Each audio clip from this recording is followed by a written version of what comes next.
బైబిల్లో ఉన్న ఉన్నతమైన లోతైన సంగతులు కొన్ని ఈరోజు మీరు నేర్చుకుంటారు. ఈ గ్రంథం దేవుడిది. తన పిల్లలైన భూమి మీద ఉన్న మనుషులు బైబిల్ వెనకున్న తన మనసును గ్రహిస్తారు అని, బైబిల్ ద్వారా తను ఏంటో అర్థం చేసుకుంటారు అని దేవుడు బైబిలును ఈ మానవాళి చేతుల్లో పెట్టాడు. కానీ బైబిలును అక్షరాలుగా చూశారు, బైబిలును ఒక పుస్తకంగా చూశారు తప్ప బైబిలులో ఉన్న అక్షరాల వెనుక మనను పుట్టించిన పరలోకపు తండ్రి మనసు ఉంది అని గ్రహించలేకపోయారు. దానివలన దేవుడు మనసు ఏంటో భూమి మీద ఉన్న తన పిల్లలకు అర్థమవ్వలేదు. దేవుడు ఏం కోరుకుంటున్నాడో అర్థమవ్వలేదు. దేవుడు ఎక్కడ ఉండాలనుకుంటున్నాడో తన నివాసం ఏంటో అర్థమవ్వలేదు. సాక్షాత్తు కన్న తండ్రి అయిన దేవుడి మనసు భూమి మీద ఉన్న పిల్లలకు అర్థం కాకుండా పోయింది. తను ఏమనుకుంటున్నాడో అర్థమవ్వలేదు, తన ఇష్టాలు అర్థమవ్వలేదు, తన సంతోషాలు అర్థమవ్వలేదు, తన ఆనందాలు అర్థమవ్వలేదు. పైపెచ్చు మనిషి దేవుడి దగ్గరకు వచ్చి తన ఇష్టాలు నెరవేర్చుకోవడానికి దేవుడిని అడిగాడే తప్ప ఏనాడు దేవుడి మనస్సును గ్రహించటానికి ఆలోచించలేదండి. ఈరోజు మీరు వినాలి మనసు పెట్టి వాక్యం. మీ తండ్రి, మీ దేవుడు మీకు ఈరోజు చాలా బాగా అర్థమవుతాడు. మీ తండ్రి ఎంత గొప్పవాడో, మీరు నమ్ముకున్న దేవుడు ఎంత గొప్పవాడో అర్థమవుతాడు. ఆయన మనసు ఎంత గొప్పదో అర్థమవుతుంది. పైగా ఆయన మిమ్ములను ఎంత ప్రేమిస్తున్నాడో ఈరోజు మీకు బాగా అర్థమవుతుందండి. భూమి మీద ఉన్న మనం అంటే దేవుడికి చాలా ఇష్టం అండి, చాలా ఇష్టం. మీరన్నా నేనన్నా, ఈ సభా ప్రాంగణంలో కూర్చున్న మీరైనా, ఈరోజు భూమి మీద ఉన్న ఈ 800 కోట్ల మంది దేవుని పిల్లలైతే ఈ పిల్లలంటే దేవుడికి చాలా ఇష్టం అండి, చాలా ప్రేమించాడు. ఎంత ప్రేమించాడో తెలిపే విషయమే ఈరోజు దేవుడి నివాసం. మీరంటే దేవుడికి ఎంత ఇష్టమో తెలిపే సంగతే ఈరోజు దేవుని నివాసం. కానీ కనతండ్రి మనసులో ఉన్న ఆ నివాసం గురించిన సంగతులను అర్థం చేసుకోలేక చేజేతులారా దేవుడు నివాసాన్ని మనుషులు మార్చేశారు. మీకు మాట్లాడుతాను. నివాసము అనగానే ఉండే చోటు, లేదా మీరు విశ్రాంతి తీసుకోవడానికి, మీరు సంతోషంగా ఉండడానికి, మీరు ఆనందంగా ఉండడానికి మీరు కట్టుకున్న ఇల్లు మీ నివాసం. Very good. ఈ నివాసం విషయంలో మనుషుల ఆలోచనలు ఎలా ఉంటాయో మీకు తెలియదు కాదు.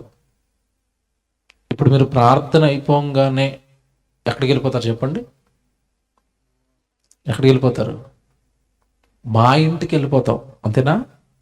ఏ వెళతారులేండి, రాత్రి అయిపోయింది కదా, కొంచెం ఇక్కడ పడుకోండి అంటే ఎవరు ఉండరండి. ఎందుకుంటారు చెప్పండి? ఎందుకుంటారు? మీరు ఎందుకుంటారు చెప్పండి? మీకు తెలియదు ఎంతకాలం మీరు ఎందుకుంటారు? నేను ఇక్కడ ఉండలేనండి. మరి ఎక్కడ ఉండగలుగుతారు? మా ఇంట్లో అయితే నేను బాగా ఉండగలుగుతాను. జాగ్రత్తగా వినాలి. మా ఇల్లు నాకు సుఖవంతంగా ఉంటుంది, మా ఇల్లు నాకు సౌకర్యవంతంగా ఉంటుంది. కొంతమంది చూడండి, ఏమంటే ఒకసారి మరి 2-3 రోజులు మా ఇంటికి రండి అంటే అబ్బాబ్బా మేము రాలేమండి అంటారు. చాలా పని ఉందండి అంటారు. ఉత్తిదే పని కాదండి, వాళ్ళ ఇంటి మీద వాళ్ళకి పిచ్చి ప్రేమ. దాన్ని విడిచిపెట్టి ఎక్కడికి తిరగరు. కాకులు ఆహారం చుట్టూ ఎలా తిరుగుతాయో ఇంటి చుట్టూ అలా తిరుగుతూ ఉంటారు అంతే. ఇల్లు ఇల్లు ఇల్లు ఇల్లు ఇల్లు. ఎందుకో ఆ ఇల్లు అంటే బాగా ఇష్టం. ఎందుకు ఇష్టమో తెలుసండి మీకు ఇల్లు అంటే? మీ ఇల్లు అంటే మీకు ఎందుకు ఇష్టమో తెలుసా? మీ ఇల్లు మీకు ఇష్టమైనట్టుగా డెకరేట్ చేసుకుంటారు అద్దెకుండే వాళ్ళు అయితే. సొంత ఇల్లు అనుకోండి, ఇంకా అసలు ఇష్టం వచ్చినట్టుగా కట్టుకుంటారండి. ఇదిగో మాకు బాత్రూమ్ ఇక్కడ ఉండాలి, కిచెన్లో ఇన్ని సెల్ఫ్లు ఉండాలి. ఆడపిల్లలు అయితే ఇల్లంతా పక్కన పెట్టి ముందు కిచెన్ చూస్తారు వెళ్ళి.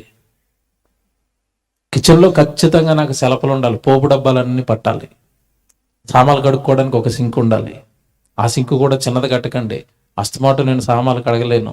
పెద్ద సింక్ కడిగితే 2 రోజులకు ఒకసారి కడుక్కుంటాను, అందులో పడేసి కదండి.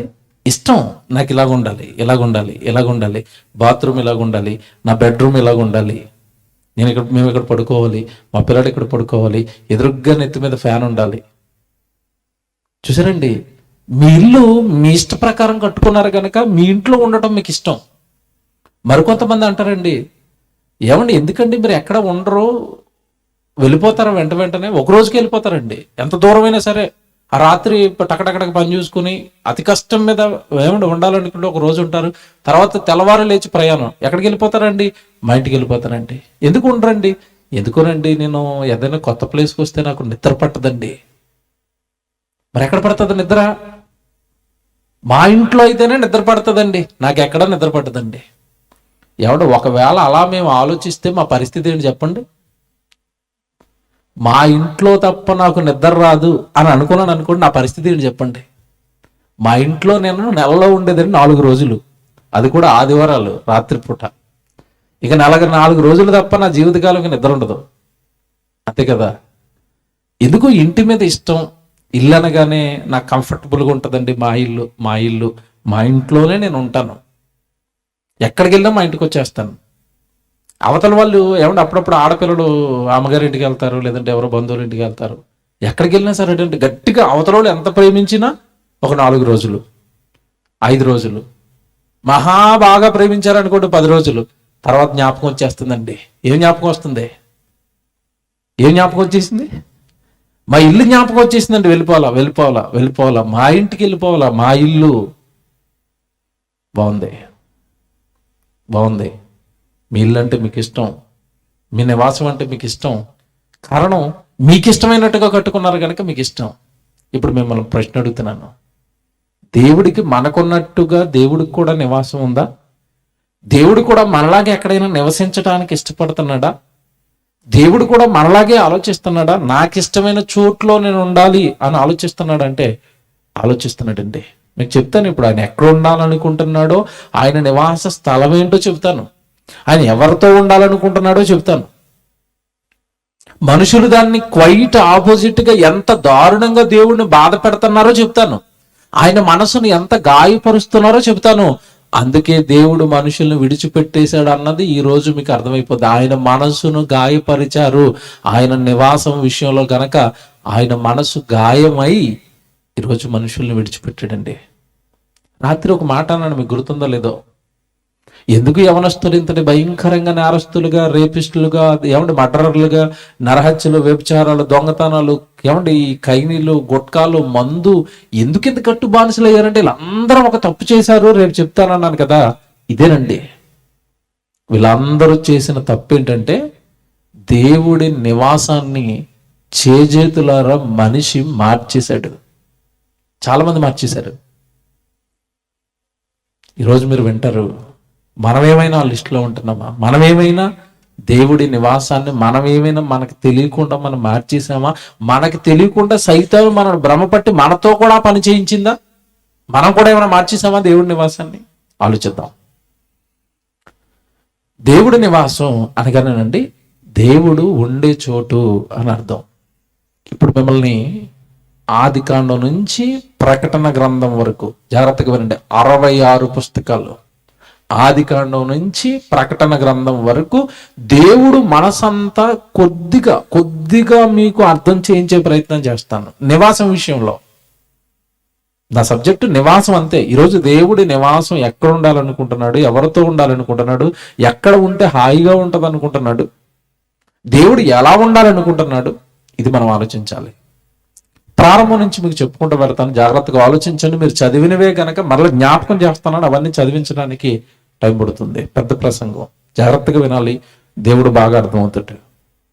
దేవుని పిల్లలారా, ప్రారంభంలో దేవుడు ఈ విశ్వాన్ని కట్టాడు, మీకు తెలియదు కాదు. ఆదియందు దేవుడు భూమి ఆకాశములను సృజించాను. దేవుడు ఆకాశం చేశాడు, భూమి చేశాడు, జంతువులు చేశాడు, ఏమంటే పక్షులను చేశాడు, నేల చేశాడు, విత్తనాలు ఇచ్చే చెట్లు వేశాడు, సముద్రాలు చేశాడు, పక్షులను చేశాడు, ఆ సముద్రంలో చేపలను పెట్టాడు, భూమి మీద మనుషులు తినడానికి మాంసాహారం పశు పక్షాదులను పెట్టాడు, సర్వం సిద్ధం చేశాడు.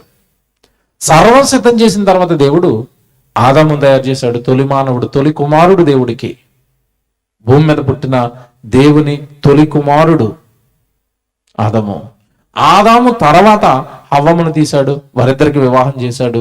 వీళ్ళిద్దరూ నివసించటానికి టర్కీ, ప్రజెంట్ టర్కీ అంట దేశం, ఆ టర్కీ దేశంలో ఒక ఏదైనా తోటను వేశాడు, ఆ తోటలో వీళ్ళిద్దరిని పెట్టాడు. బైబిల్లో ఉన్నవేమి కళ్ళబొల్లి కథలు కాదు. ఈడెన్ గార్డెన్ ఏదైనా తోట ఎక్కడుంది అంటే శాస్త్రవేత్తలు తేల్చేశారు, అది భూమి మీద ఒక చిన్న దేశం టర్కీ. ప్రస్తుతం దాన్ని టర్కీగా పిలుస్తున్నారు. ఆ దేశంలోనే దేవుడు ఏదైనా తోటను వేశాడు. అక్కడ ఆ తోటలో ఆదాము అవ్వలనిద్దరిని పెట్టాడు. పెట్టిన తర్వాత ఏం చేశాడు మీకు తెలియంది కాదు. పిల్లలు ఎక్కడుంటే దేవుడు అక్కడ ఉండాలనుకుంటాడు. పరలోకంలో ఉన్నాడని అనుకుంటున్నాం ఎంతకాలం మనం.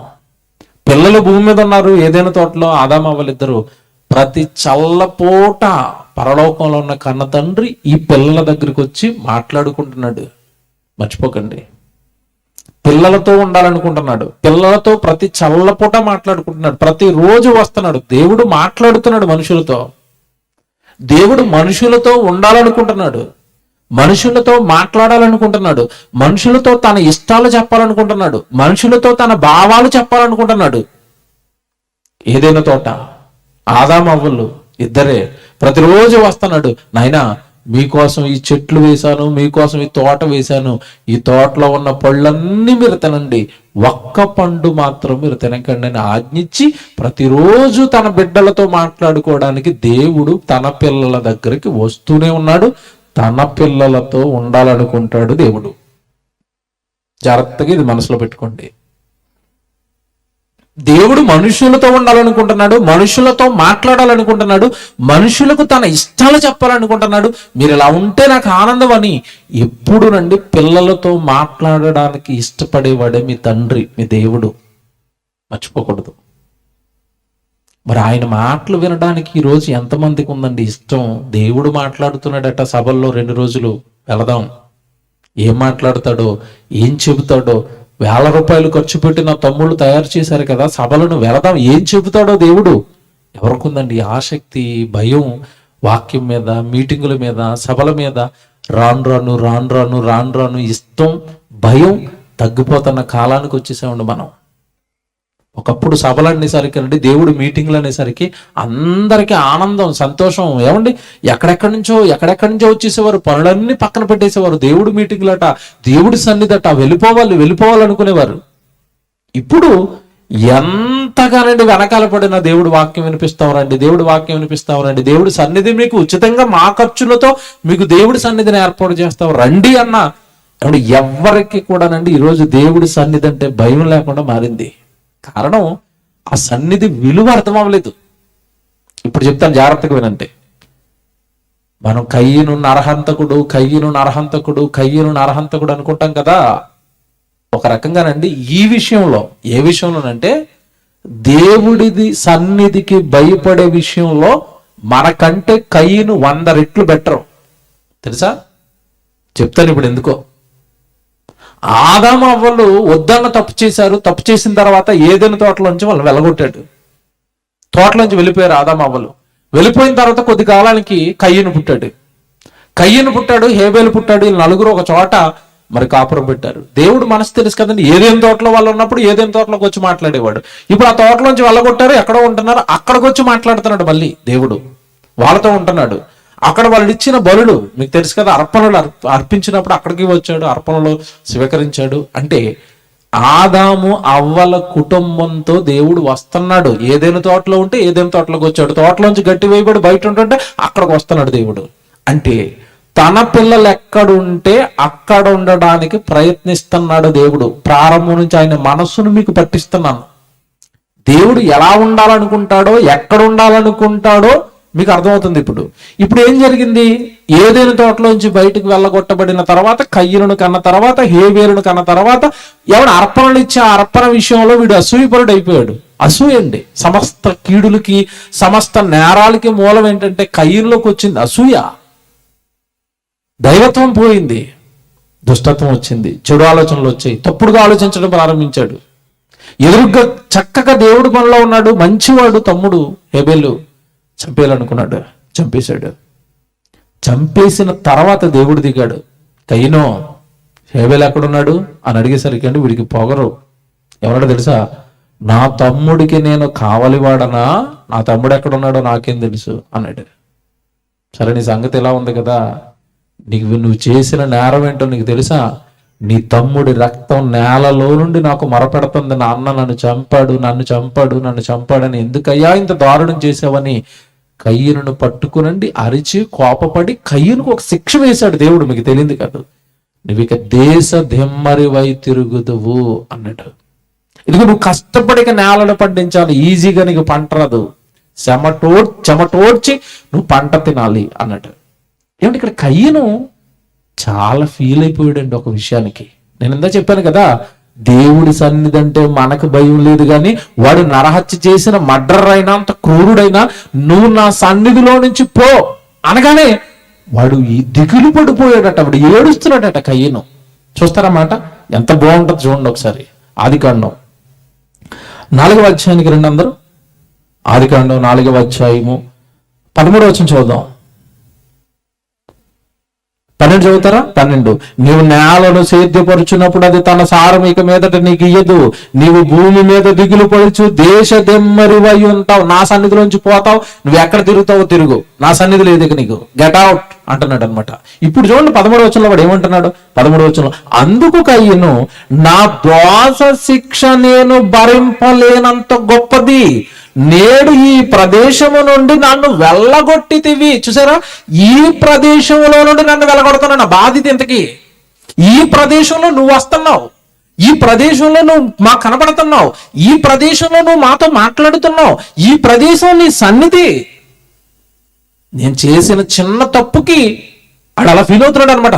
చంపేసి కూడా ఏమన్నాడంటే, నేను చేసిన ఒక నేరానికి ఇదిగో నన్ను నీ సన్నిధిలో నుంచి వెళ్ళగొట్టేస్తావా, ఈ శిక్ష నేను భరించలేనంత గొప్పది. చూసారండి, చేతులారా దేవుడే నా సన్నిధికి రావద్దని గెంటేస్తుంటే ఇప్పుడు వీడు సన్నిధి పోతున్నందుకు ఫీల్ అవుతున్నాడు. ఎప్పుడైనా మీరు, నేను ఆదివారం గుడికి వెళ్ళలేకపోయినండి, ఈ సన్నిధి పోగొట్టేసుకోనండి ఈ ఆదివారం, ఎవరు బాధపడ్డారు చెప్పండి? ఉదయం బైబిల్ క్లాస్ జరిగింది, నేను రాలేకపోయినండి, నేను చేతులారా పనికిరాని పనులకు దేవుడి సన్నిధిని పోగొట్టుకున్నానండి, సభను పోగొట్టుకున్నానండి, ఆరాధనను పోగొట్టుకున్నానండి, సెమినార్ను పోగొట్టుకున్నానండి, దేవుడి సన్నిధిని నేను పోగొట్టేసుకున్నానండి. ఎవరికి ఉంటుందండి బాధ? ఎవరికి లేదండి, తెలుసు, ఎవరికి లేదండి. ఆ భయము బాధ విడిచిపెట్టేశారు. కయ్యను బెటర్ మనకంటే. నా సన్నిధిలోంచి పో అనగానే, ఈ స్థలములో నుంచి నన్ను వెలగొడుతున్నావు కదా, ఈ శిక్ష నేను భరించలేనంత గొప్పది, నీ సన్నిధిని నాకు దూరం చేస్తావా దేవా. చూడండి కిందకి వెళ్ళేసరికి ఎంత ఫీల్ అయిపోతాడంటే వాడు, నా దోష శిక్ష భరించలేనంత గొప్పది. 14వ వచనం, నేడు ఈ ప్రదేశము నుండి నన్ను వెలగొట్టితివి, నీ సన్నిధికి రాకుండా వెలివేయబడి దిగులు పడుచు భూమి మీద దేశదిమ్మరుడయ్యుందును, కావున నన్ను కనుగొని వాడెవడు వాడు నన్ను చంపునని యెహోవా తానెను. చూసారండి, నీ సన్నిధికి రాకుండా ఉండటం కంటే నేను చచ్చిపోవడం బెటర్. నువ్వు వేసిన శిక్ష మామూలు శిక్ష కాదు నాయన. నువ్వు మాట్లాడే చోటు నాకు దూరం చేసేస్తావా, నీ సన్నిధి నాకు దూరం చేసేస్తావా. ఎవడొక నరహంతకుడిలో ఒక దేవుడి సన్నిధి మీద ఎంత భయం, ఎంత ఆందోళన, దేవుడి సన్నిధిలో నుంచి వెళ్ళిపోమంటున్నాడని ఎంత బాధ. ఎప్పుడైనా మనం ఇలా ఆలోచించామండి? దేవుడి ఏదైనా పోగొట్టుకుంటున్నప్పుడు, దేవుడి సన్నిధి పోగొట్టుకుంటున్నప్పుడు, దేవుడి వాక్యం పోగొట్టుకుంటున్నప్పుడు, దేవుడి పరిచర్య పోగొట్టుకుంటున్నప్పుడు, దేవుడికి ఏదైనా చేసుకునేది మనం మిస్ అయిపోతున్నప్పుడు, నేను మిస్ అయిపోయానండి అని ఎవరంటే బాధపడతారు ఈరోజు? ఎవరంటే బాధపడతారు? దేవుడికి చేసుకోండి, మీ పిల్లల్ని దేవుడి కోసం పెంచండి, మీరు దేవుళ్ళలో ఉండండి అని వెనకాల పడుతున్నా సరేనండి ఈరోజు పట్టించుకొని ఈ సమాజంలో. కయ్యను బెటర్ కదా, కయ్యను ఆలోచన బెటర్ కదా. వాడు మర్డర్, నరహంతకుడు అవ్వచ్చు కాక, దేవుడి సన్నిధి విషయంలో వాడు ఆందోళన మీరు చూడండి అక్కడ. ఎందుకు అనుకుంటున్నారు ఇదంతా? మీకు చెప్తాను, ముందుకెళ్ళేసరికి అర్థమవుతుంది. ఎందుకు అనుకుంటున్నారు ఇదంతా? దేవుడి సన్నిధి దూరమైందా, ఇక దేవుడు మనకు కనబడడు. మన జీవితం అంతా అంధకారం, మన జీవితం అంతా గందరగోళం. కాపాడే మహాశక్తి నా వెనక లేనప్పుడు ఇక నేను బ్రతుకుండేం అవసరం? ఆయనే నన్ను పమ్మన్నప్పుడు, ఆయనే నన్ను చేర్చుకున్నప్పుడు, దేవుడే నా జీవితంలో లేనప్పుడు, దేవుడు సన్నిధే నా జీవితంలో లేనప్పుడు నేను బ్రతుకుండేందుకు నన్ను కనుగొని వాడు నన్ను ఏం చేయాలంటున్నాడు? చంపేయాలా, నేను చచ్చిపోవాలా. నీ సన్నిధికి రాకుండా ఉండటం కంటే చచ్చిపోవటం బెటర్, నేను చచ్చిపోతాను అంటున్నాడండి కయ్యను. వా, చూసారా? ఇప్పుడు చెప్తాను అసలు సంగతి. దేవుడు అంటున్నాడు, ఒరేయ్ నేను కావలసిన శిక్ష వేసాను నీకు. నేను ఇక దొరకను నీకు, నా మాటలు దొరకవు నీకు, నా సన్నిధి దొరకదు నీకు, నా ప్రేమ దొరకదు నీకు, ఇక నా వాక్యం దొరకదు నీకు, ఇక నా మాట దొరకదు నీకు, ఇక వెళ్ళిపో. నిన్ను కనుగొని వాడెవడో నిన్ను చంపుతాడా, వాడెలా చంపుతాడో నేను చూస్తాను. నిన్నెవ్వడు చంపకుండా ఒక గుర్తేసి నీకు వదిలేస్తున్నాను. నా సన్నిధి నీకు దొరకదు, నా మాట నీకు దొరకదు. ఈ రోజు నుంచి నా నుండి నిన్ను బహిష్కరిస్తున్నాను. దిగులు పడిపోయాడట కయ్యను. ఇది ఎందుకు ఇలా జరుగుతుంది అంటేనండి, దేవుడు భూమి మీద ఉన్న తన పిల్లలతో ఉండటం, మనతో దేవుడు ఉండటం అండి, మనతో దేవుడు ఉండటం అండి. అది గొప్ప భాగ్యం అండి, గొప్ప భాగ్యం తెలుసా? మనతో దేవుడు ఉండటం భాగ్యం, మనకి దేవుడి సన్నిధి దొరకటం భాగ్యం, మనకి దేవుడు వాక్యం దొరకటం భాగ్యం. ఆ భాగ్యాన్ని వాడు పోగొట్టుకున్నాడు. ఆ రోజు దేవుడి సన్నిధిని వెలివేయబడ్డాడు, పోయాడు. తర్వాత కాలంలో దేవుడు ఎవరైతే నీతిమంతులుగా, ఎవరైతే దేవుడు ఇష్టానుసారంగా బ్రతుకుతున్నారో వాళ్ళతో మాత్రమే వస్తున్నాడండి. అబ్రహాంతో ఉన్నాడు, తర్వాత ఇస్సాకుతో ఉన్నాడు, ఆ తర్వాత యాకోబుతో ఉన్నాడు, ఆ తర్వాత యోసేపుతో ఉన్నాడు. దేవుని పిల్లలారా, నీతిగా, న్యాయంగా, యథార్థంగా, పాపాలు చేయకుండా, నేరాలు చేయకుండా, తప్పులు చేయకుండా ఎవరైతే దేవుడు అని బ్రతుకుతున్నారో వాళ్ళతో ప్రతి తరంలోనూ దేవుడు వాళ్ళతో ఉన్నాడు, వాళ్ళతో మాట్లాడేవాడు, వాళ్ళ దగ్గరకు వచ్చేవాడు, వాళ్ళతో ఉండడానికి ఇష్టపడేవాడు. తర్వాత కాలం మీకు తెలియదు కాదు, ఇశ్రాయేలుగా జనాంగంగా ఏర్పడ్డారు. ఏర్పడిన తర్వాత 430 సంవత్సరాలు బానిసత్వంలోకి వెళ్ళిపోయారు. తర్వాత విడిపించబడ్డారు. విడిపించబడిన తర్వాత మోషే ద్వారా వాళ్ళకి దేవుడు వాక్యాన్ని ఇచ్చాడు. వాక్యం ఇస్తూ వాళ్ళకి ఒక మాట చెప్పాడండి. నిజంగా మీరు ఈ రోజు మనసు పెట్టి ఆలోచిస్తేనండి, దేవుడు భలే అర్థం అవుతాడండి. ఇశ్రాయేలు సర్వ సమాజానికి దేవుడు ఒక మాట చెప్పాడండి. ఏమన్నాడు తెలుసా? నాయనా, మందసంగా నా మాటలు రాతి పలకల మీద రాసిన నా వాక్యాలు ఉండడానికి ఒక మందసాన్ని కట్టండి. అది నా నివాసంగా, అది నేను ఉండే చోటుగా, మీకు గుర్తు, నా ప్రత్యక్షతలు, నా సన్నిధి మీకు దొరికే చోటు అదే ఇప్పటి నుంచి అని ఒక మందసాన్ని కట్టమన్నాడు. మందసంలో రాతి పలకలు పెట్టించాడు. ఆ మందసం ఇశ్రాయేలుల మధ్యలో పెట్టాడు. ఫోటో రెడీ చేయండి ఆయన. ఆ మందసాన్ని ఇశ్రాయేలు మధ్యలో పెట్టండి. రాతి పలకలు దేవుడి సన్నిధి. ఆ మందసం ఎక్కడికి వెళితేనంటే అక్కడ దేవుడు వాళ్ళతో పాటుగా ఉండేవాడు. ఆ మందసం ఎక్కడ ఉంటే వాళ్ళు యుద్ధాలు చేసినప్పుడు వాళ్ళకి విజయాలు అవే, దాని అంతటా అవే వచ్చేవి. కారణం, దేవుడు సన్నిధి మందసం రూపంలో వాళ్ళతో తిరుగుతుంది. ఇశ్రాయేల్ కాలం నాటికి వచ్చేసరికి జాగ్రత్తగా వినండి. ప్రారంభంలో ఆదామవ్వ దగ్గర ఏదైనా తోట, కయ్యను దగ్గరికి వచ్చేసరికి దేవుడి సన్నిధి, అబ్రాహాం దగ్గరికి వచ్చేసరికి ఎక్కడ మాట్లాడితే అక్కడ బలిపీఠాలు కట్టడం, యాకోబు బలిపీఠాలు కట్టడం, అక్కడ దేవుడి సన్నిధి. ఇశ్రాయేల్ కాలానికి వచ్చేసరికి దేవుడి సన్నిధి ఎలా మారుతుందంటే, ఇదిగో మందసం రూపంలో ఇశ్రాయేలులతో పాటుగా నేను ఉండాలి, ఎప్పుడు వాళ్ళ మధ్యలో ఉండాలి. బైబిల్ బాగా చదవాలండి. మేము బైబిల్ బాగా నేర్చుకున్నాం. మా తండ్రి గారి గురించి అండి చాలా మంది అపవాదులు మాట్లాడతారండి, ఆయన మంచివాడు కదని, ఆయన చెడ్డవాడు అని జైశాల్ గారి గురించి నోటుకొచ్చినవి మాట్లాడతారండి. కానీ ఆయన ఎంత కష్టపడ్డాడు తెలుసండి. ఇదిగో మాలాంటి వేల మందికండి బైబిల్ బాగా నేర్పించి సమాజంలోకి విడిచిపెట్టాడు.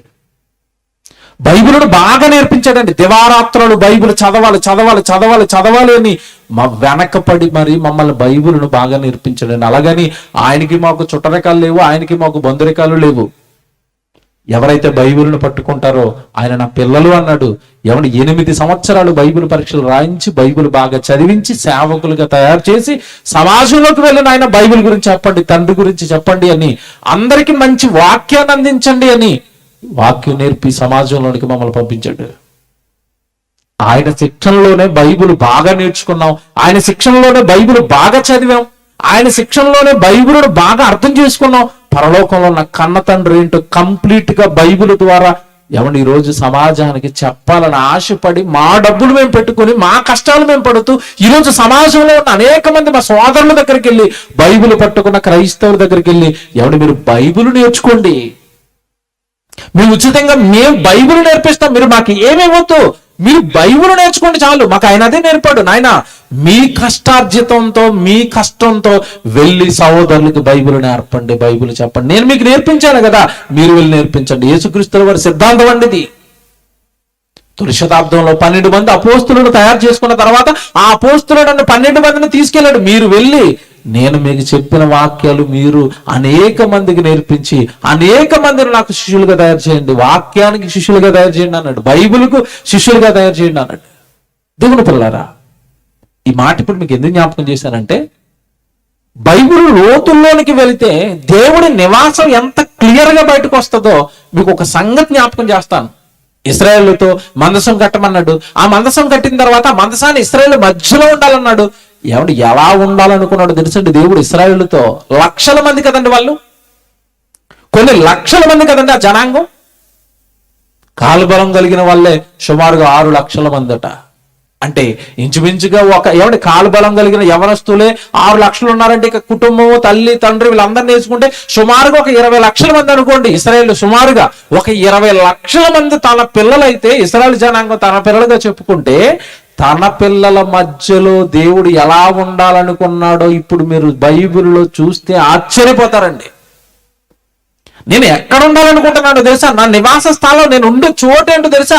నేను ఎక్కడ ఉండాలనుకుంటున్నాను తెలుసా? ఇదిగో ఈ లక్షల మంది నా పిల్లలు కదా, ఈ లక్షల మందిలో ఎగ్జాక్ట్ గా మధ్యలో నేను ఉండాలంటాడు. బొమ్మేశారా? Very good. ఆ బొమ్మ మీరు చూడండి, అది మందసం అండి, మధ్యలో కనపడుతుంది చూడండి. బొమ్మ వేయండి, నన్ను తీసేయండి, బొమ్మ పెద్ద చేయండి, అది కనపడదు, ఆ పేర్లు కనపడవు నా దగ్గర. ఆ బొమ్మ చూడండి, మధ్యలో ఉన్న చూసారండి రెడ్ చిన్నగా చూసారా? ఆ మధ్యలో ఉన్నది అదేనండి మందసం. అదే దేవుడు నివాసంగా ఒకప్పుడు పిలువబడింది, అది దేవుడి సన్నిధిగా, దేవుడు ప్రత్యక్షతగా పిలువబడింది. అదే ఆ మధ్యలో ఉన్నది మందసం అండి. దానికి 4 దిక్కులు ఉన్నాయి చూడండి. పైన ఉత్తరం దిక్కు, కింద దక్షిణం, ఇటుపక్క తూర్పు, ఇటుపక్క పడమర. చూసారా? ఉత్తరం, దక్షిణం, తూర్పు, పడమర, 4 దిక్కులు కదండి. ఇశ్రాయేలు మధ్యలో, అరణ్యం మధ్యలో ఉన్నారు కదా వీళ్ళు. దేవుడు 4 దిక్కులు ఉంటాయి కదా. ఈ అరణ్యం మధ్యలో వీళ్ళుంటే ఎగ్జాక్ట్ గా దేవుడు ఎక్కడ ఉండాలనుకుంటున్నాడంటే, ఇదిగో ఇశ్రాయేలు ప్రజల మధ్య నేను ఉండాలి. ఆ మధ్యలో ఇటుపక్క ఎవరు ఉండాలి? తూర్పు దిక్కు నా పక్కనే, నా మందసం పక్కనే, వెంటనే నా పక్కనే ఎవరు ఉండాలి అంటే, ఇటుపక్క తూర్పు దిక్కు మోషే ఉండాలి, అహరోను ఉండాలి, అహరోను సంతానం ఉండాలి. ఆ తర్వాత వాళ్ళను దాటుకున్న తర్వాత ఎవరు ఉండాలంటే, ఇక్కడ గోత్రాలు 12 గోత్రాలు కదండి. ఈ 12 గోత్రాల వాళ్ళనేనండి 4 దిక్కులు 4 మూళ్ళు 12గా విభజించాడండి. ఈ తూర్పు దిక్కున యోదా, ఇస్సాకారు, జెబూలూను, ఈ 3 గోత్రాలకు సంబంధించిన కొన్ని లక్షల మంది ఇదిగో నేను మధ్యలో ఉండాలి. నా పక్కన తూర్పున మోషే, అహరోను సంతానం ఉండాలి. ఆ తర్వాత ఇదిగో ఈ 3 గోత్రాల వాళ్ళు ఉండాలి. ఆ తర్వాత తూర్పు అయిపోయిన తర్వాత ఎగ్జాక్ట్ ఆపోజిట్ పడమరకు వచ్చేసరికి అండి ఈ లేవీలు, ఈ మందసం చుట్టూ మధ్యలో మందసం చుట్టూ ఫస్ట్ లైన్ లో ఎవరు ఉండాలంటే లేవీలు. తూర్పు దిక్కున ఈ మోషే ఉన్నాడు, అహరోను ఉన్నాడు. మిగతా లేవీల పిల్లలండి మిగతా 3 గోత్రాల్లో అంటు పెట్టుకుని ఉంటారు ఈ మందసం చుట్టూ. ఈ పడమరకు వచ్చేసరికండి ఏమంటే పడమటలో గెహరోను అనే ఒక అతను కుమారుడు, లేవీల్లో కుమారులో ఒక కుమారుడు. ఆ కుమారుడు ఉంటాడు. ఇటు పక్క చూడండి, మీకు కనపడుతుంది అక్కడ బొమ్మలో పడమర. ఆ తర్వాత దక్షిణ దగ్గరకు వచ్చేసరికండి కహాతు. అలాగే మీరు పైకి వెళ్ళిపోయేసరికండి ఉత్తర దిక్కుకి వెళ్ళేసరికి మెరారి. వీళ్ళంతా లేవీలు అండి. మందసం చుట్టూ లేవీలు మొదటి లైన్లో, ఆ తర్వాత మోషే, అహరోను సంతానం. ఆ తర్వాత ఇటు దిక్కుకి వెళ్ళిపోయేసరికి ఆ చివరిన చూసారంటే బాక్సులు, అవన్నీ గోత్రాలు అండి. అవన్నీ ఈ గోత్రం పడమరకు వచ్చేసరికి బెన్యామీను, మనస్సే, ఎఫ్రాయిము. దక్షిణానికి వచ్చేసరికి గాదు, షిమియోను, రూబోను. ఆ పైకి ఉత్తరానికి వెళ్ళిపోయేసరికి దాను, ఆషేరు, నఫ్తాలి. చూసారండి, ఈ గోత్రాలన్నిటినీ ఏమండి చుట్టూతో పెట్టుకున్నాడండి. వీళ్ళంతా కూడా లక్షల మంది, మర్చిపోకూడదు మీరు. ఆ గోత్రం అనేసరికి కొన్ని లక్షలు, ఈ గోత్రం అనేసరికి లక్షలు, మొత్తం సుమారు 20 లక్షల మంది. మధ్యలో నేను, నా చుట్టూ లేవీలు, నా చుట్టూ మోషే, అహరోనులు, ఆ తర్వాత నా పిల్లలు, మధ్యలో నేను ఉండాలి. ఇప్పుడు ఇది సాగాలి, ప్రయాణం కదండి. అరణ్యంలో ప్రయాణంలో ఉన్నారు కదా. ప్రయాణంలో సాగాలనుకున్నప్పుడు ఈ లేవీలందరూ కూడా మందసాన్ని అలాగే ఎత్తుకోవాలా. ఏ దిక్కున ఎవరు ఉండాలని నేను చెప్పానో ఆ దిక్కునే ఈ లక్షల మంది అలా నడుచుకుంటూ వెళ్ళాలా. మధ్యలో మందసాన్ని తీసుకుని వీళ్ళు ఎలా కదులుతూ ఉండాలా. ఏం సిస్టమ్ అసలు! దేవుడు ఆలోచించుంటే ఎలాగుందో. నేను మీ మధ్యలో ఉంటాను, మీతో ఉంటాను. దేవుడు ఒక మాట చూడండి, సంఖ్యాకాండం. నేను చెప్పిందంతా బైబిల్లో ఉంటది. ఇప్పుడు మీకు ఆ మ్యాప్ ఏదైతే వేశానో అది సొంతంగా మేము గీసిన మ్యాప్ కాదు, అది బైబిల్లో దేవుడు రాయించిన దానిని బట్టి గీశారండి. సంఖ్యాకాండం మీరు చూడండి. సంఖ్యాకాండం 2వ అధ్యాయం చదువుతానండి మీరు. ఇదంతా ఉంటదండి అక్కడ. సంఖ్యాకాండం 2వ అధ్యాయం మీరు బాగా చదువుకుంటే 2వ అధ్యాయము సంఖ్యాకాండము ఏమంటే 2వ అధ్యాయము 3వ వచనంలో తూర్పు దిక్కు ఉంటది. సంఖ్యాకాండం 2వ అధ్యాయం 3వ వచనంలో తూర్పు దిక్కు. అలా కిందకు వచ్చేసరికి అంటే 10వ వచనానికి వచ్చేసరికి దక్షిణపు దిక్కు. సంఖ్యాకాండం 2వ అధ్యాయం 3వ వచనంలో తూర్పు దిక్కు, 10వ వచనానికి వచ్చేసరికి దక్షిణపు దిక్కు. అలా కిందకి మీరు 18వ వచనానికి వచ్చేసరికి అండి క్షమించండి, తూర్పు 3వ వచనంలో ఉంది, 10వ వచనంలో దక్షిణం ఉంది. అలా మీరు కిందకు వస్తే 18వ వచనంలో పడమర దిక్కు ఉంటది. మీరు ఒకసారి ఇలా పేజ్ తిప్పగానే 25వ వచనానికి వచ్చేసరికి ఉత్తరం దిక్కు ఉంటది. ఈ 4 దిక్కులు. ఆ 4 దిక్కుల్లో ఏ గోత్రాలు ఉండాలో చెప్పాడు. ఇది ఇప్పుడు 17వ వచనం చూద్దాం ఒకసారి. ఈ సంఖ్యాకాండం 2వ అధ్యాయము 17వ వచనం మీరు చదివితే, ప్రత్యక్షపు గుడారము లేవీయుల పాలెముతో పాలెము నడుమన సాగి నడవవలెను. వారెట్లు దిగుదురో అట్లే తమ తమ ధ్వజమును బట్టి ప్రతి వాడును తన తన వరసలోనే సాగి నడవవలెను. మందసం మధ్యలో ఉండాలి. లక్షల మంది మధ్యలో, నా పిల్లల మధ్యలో నేను ఉండాలి. ఇదంతా మీకు ఎందుకు చెప్పాను తెలుసండి. ఇప్పుడు కూడా దేవుడు ఆలోచన ఎలా ఉంటుంది అంటే, నా పిల్లలు ఎక్కడుంటే అక్కడ ఉండాలి, నా పిల్లల మధ్య నేను ఉండాలి. తండ్రి దేవుని నివాసం, దేవుడు ఉండే చోటు తన పిల్లలతో, తన పిల్లలు ఎక్కడుంటే అక్కడ, తన పిల్లలు ఎలా ఉంటే అక్కడే. Very good. మందసం అయిపోయింది. ఈ మందసము యొక్క కాలం అయిపోయింది. ఏమండి, మోషే అయిపోయాడు, యెహోషువ అయిపోయాడు. యెహోషువ అయిపోయిన తర్వాత న్యాయాధిపతులు అయిపోయారు. న్యాయాధిపతులు అయిపోయిన తర్వాత అండి రాజుల పరిపాలన మొదలైంది. మొదటి రాజు సౌలు, 2వ రాజు దావీదు వచ్చాడు. ఆ దావీదు రాజు పరిపాలన ఇశ్రాయేలుకు జరిగిస్తున్న కాలానికి ఇదిగోనండి ఈ మందసం. ఒకప్పుడు ఇశ్రాయేలు ప్రజల మధ్య సాగిన ఈ మందసం. ఆ తర్వాత వీళ్ళు పాలుతీలను ప్రావించి దేశానికి వెళ్ళిపోయారు. యెహోషువ భూభాగాలన్నీ పంచిచ్చేశాడు. పంచిచ్చేసిన తర్వాత న్యాయాధిపతులు పరిపాలించడం ప్రారంభించారు. ఆ తర్వాత ఒక రాజు కావాలని వాళ్ళే కోరుకున్నారు. రాజు కావాలన్నప్పుడు సౌలును పెట్టాడు. ఆ సౌలు పాపం చేశాడు, తీసేశాడు. ఆ తర్వాత దావీదుని ఎక్కించాడు. దావీదు కాలానికి వచ్చేసరికి ఈ మందసం పరిస్థితి ఏంటంటేనండి, ఈ మందసం అంటే కేవలం ఒక గుడారం కట్టి ఆ గుడారంలోనండి ఈ మందసాన్ని పెట్టారు. ఏమంటే రాజుగా ఉన్న దావీదు చాలా గొప్పగా ఆలోచించాడు. నేనేంటి గొర్రెల కాపరిని, దేవుడు తన శక్తితో ఈ స్థితికి పట్టుకొచ్చాడు. నేను చక్కగా మరి మంచి రాజమహల్లో, కోటలో, దేవదారు మ్రానుతో కట్టిన అంతఃపురంలో నేను కాపురం చేస్తున్నాను. నన్ను ఈ స్థితికి తెచ్చిన నా దేవుడి మందసం, నా దేవుడి మందిరం అంటే అక్కడ ఉండిపోయింది. చిచ్చి ఇంతకాలం మనం చాలా తప్పు చేశాం. దేవుడిని పట్టించుకోలేదు. దేవుడుండే చోటుని సరిగా మనం పెట్టలేదు. మనమేమో మంచి సరంబి వేసిన ఇళ్లలో నివసించటమా? దేవుడి మందిరం, దేవుడి నివాసంగా ఒకప్పుడు వెలసిల్లిన మందసం ఒక గుడారంలో గుడ్డముక్కల మధ్యలో ఉండిపోవటమా? చిచ్చి ఇంతకాలం మనం తప్పు చేసామని దావీదుకి ఒక మంచి ఆలోచన, ప్రేమ కలిగిందండి దేవుడి మీద. ప్రేమ కలిగి అంటున్నాడు, నేను ఎలాగైనా దేవుడికి ఒక మందిరాన్ని కడతాను. మర్చిపోద్దండి. నిజంగానండి, ఈరోజు మనం ఎన్నో కట్టుకుంటామండి, మనం ఎన్నో కొనుక్కుంటున్నాం. మనం కట్టుకుంటాం, మనం కొనుక్కుంటాం కానండి, దేవుడికి కొనటం, దేవుడికి కట్టటం, దైవజనులకి ఇవ్వటం, ఈ విషయంలో మనం ఎంత ముందు ఉంటాం మీరు ఆలోచించండి. దావీదు సూపర్ అండి. దావీదు ఆలోచన సూపర్. మురిసిపోయాడు కన్న తండ్రి.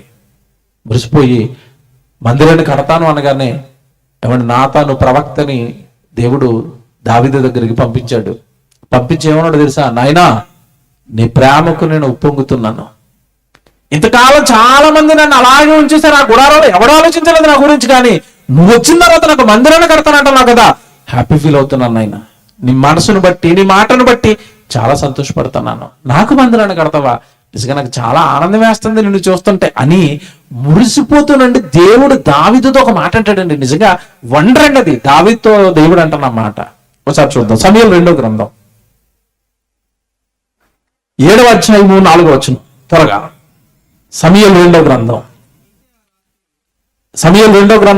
7వ అధ్యాయము 4వ వచనం. అయితే రాత్రి యెహోవా వాక్కు నాతానుకు ప్రత్యక్షమై ఇలాగ సెలవిచ్చెను, నీవు పోయి నా సేవకుడకు దావీదు ఇట్లనము, యెహోవా నీకు ఆజ్ఞ ఇచ్చినది ఏమనగా, నాకు నివాసముగా, అండర్లైన్ చేసుకోండి, ఎంత బాగా మాట్లాడుతున్నాడు చూడండి దేవుడు. నాకు నివాసముగా ఒక మందిరమును కట్టింతువా? దావీదు, నేను నాకే నివాసాన్ని కట్టేయాలనుకుంటున్నావా? నాకు నివాసముగా ఒక మందిరమును కట్టింతువా? ఐగుప్తులో నుండి నేను ఇశ్రాయేళ్లను రప్పించిన నాట నుండి నేటి వరకు, ఇదిగో ఇప్పటి వరకు, ప్రజెంట్ ఇప్పటి వరకు మందిరములో నివసింపక డేరాలోను గుడారములోను నివసించుచు సంచరించి తిని. చూసారా, దేవుడు చూడండి ఎలా మాట్లాడుతున్నాడు.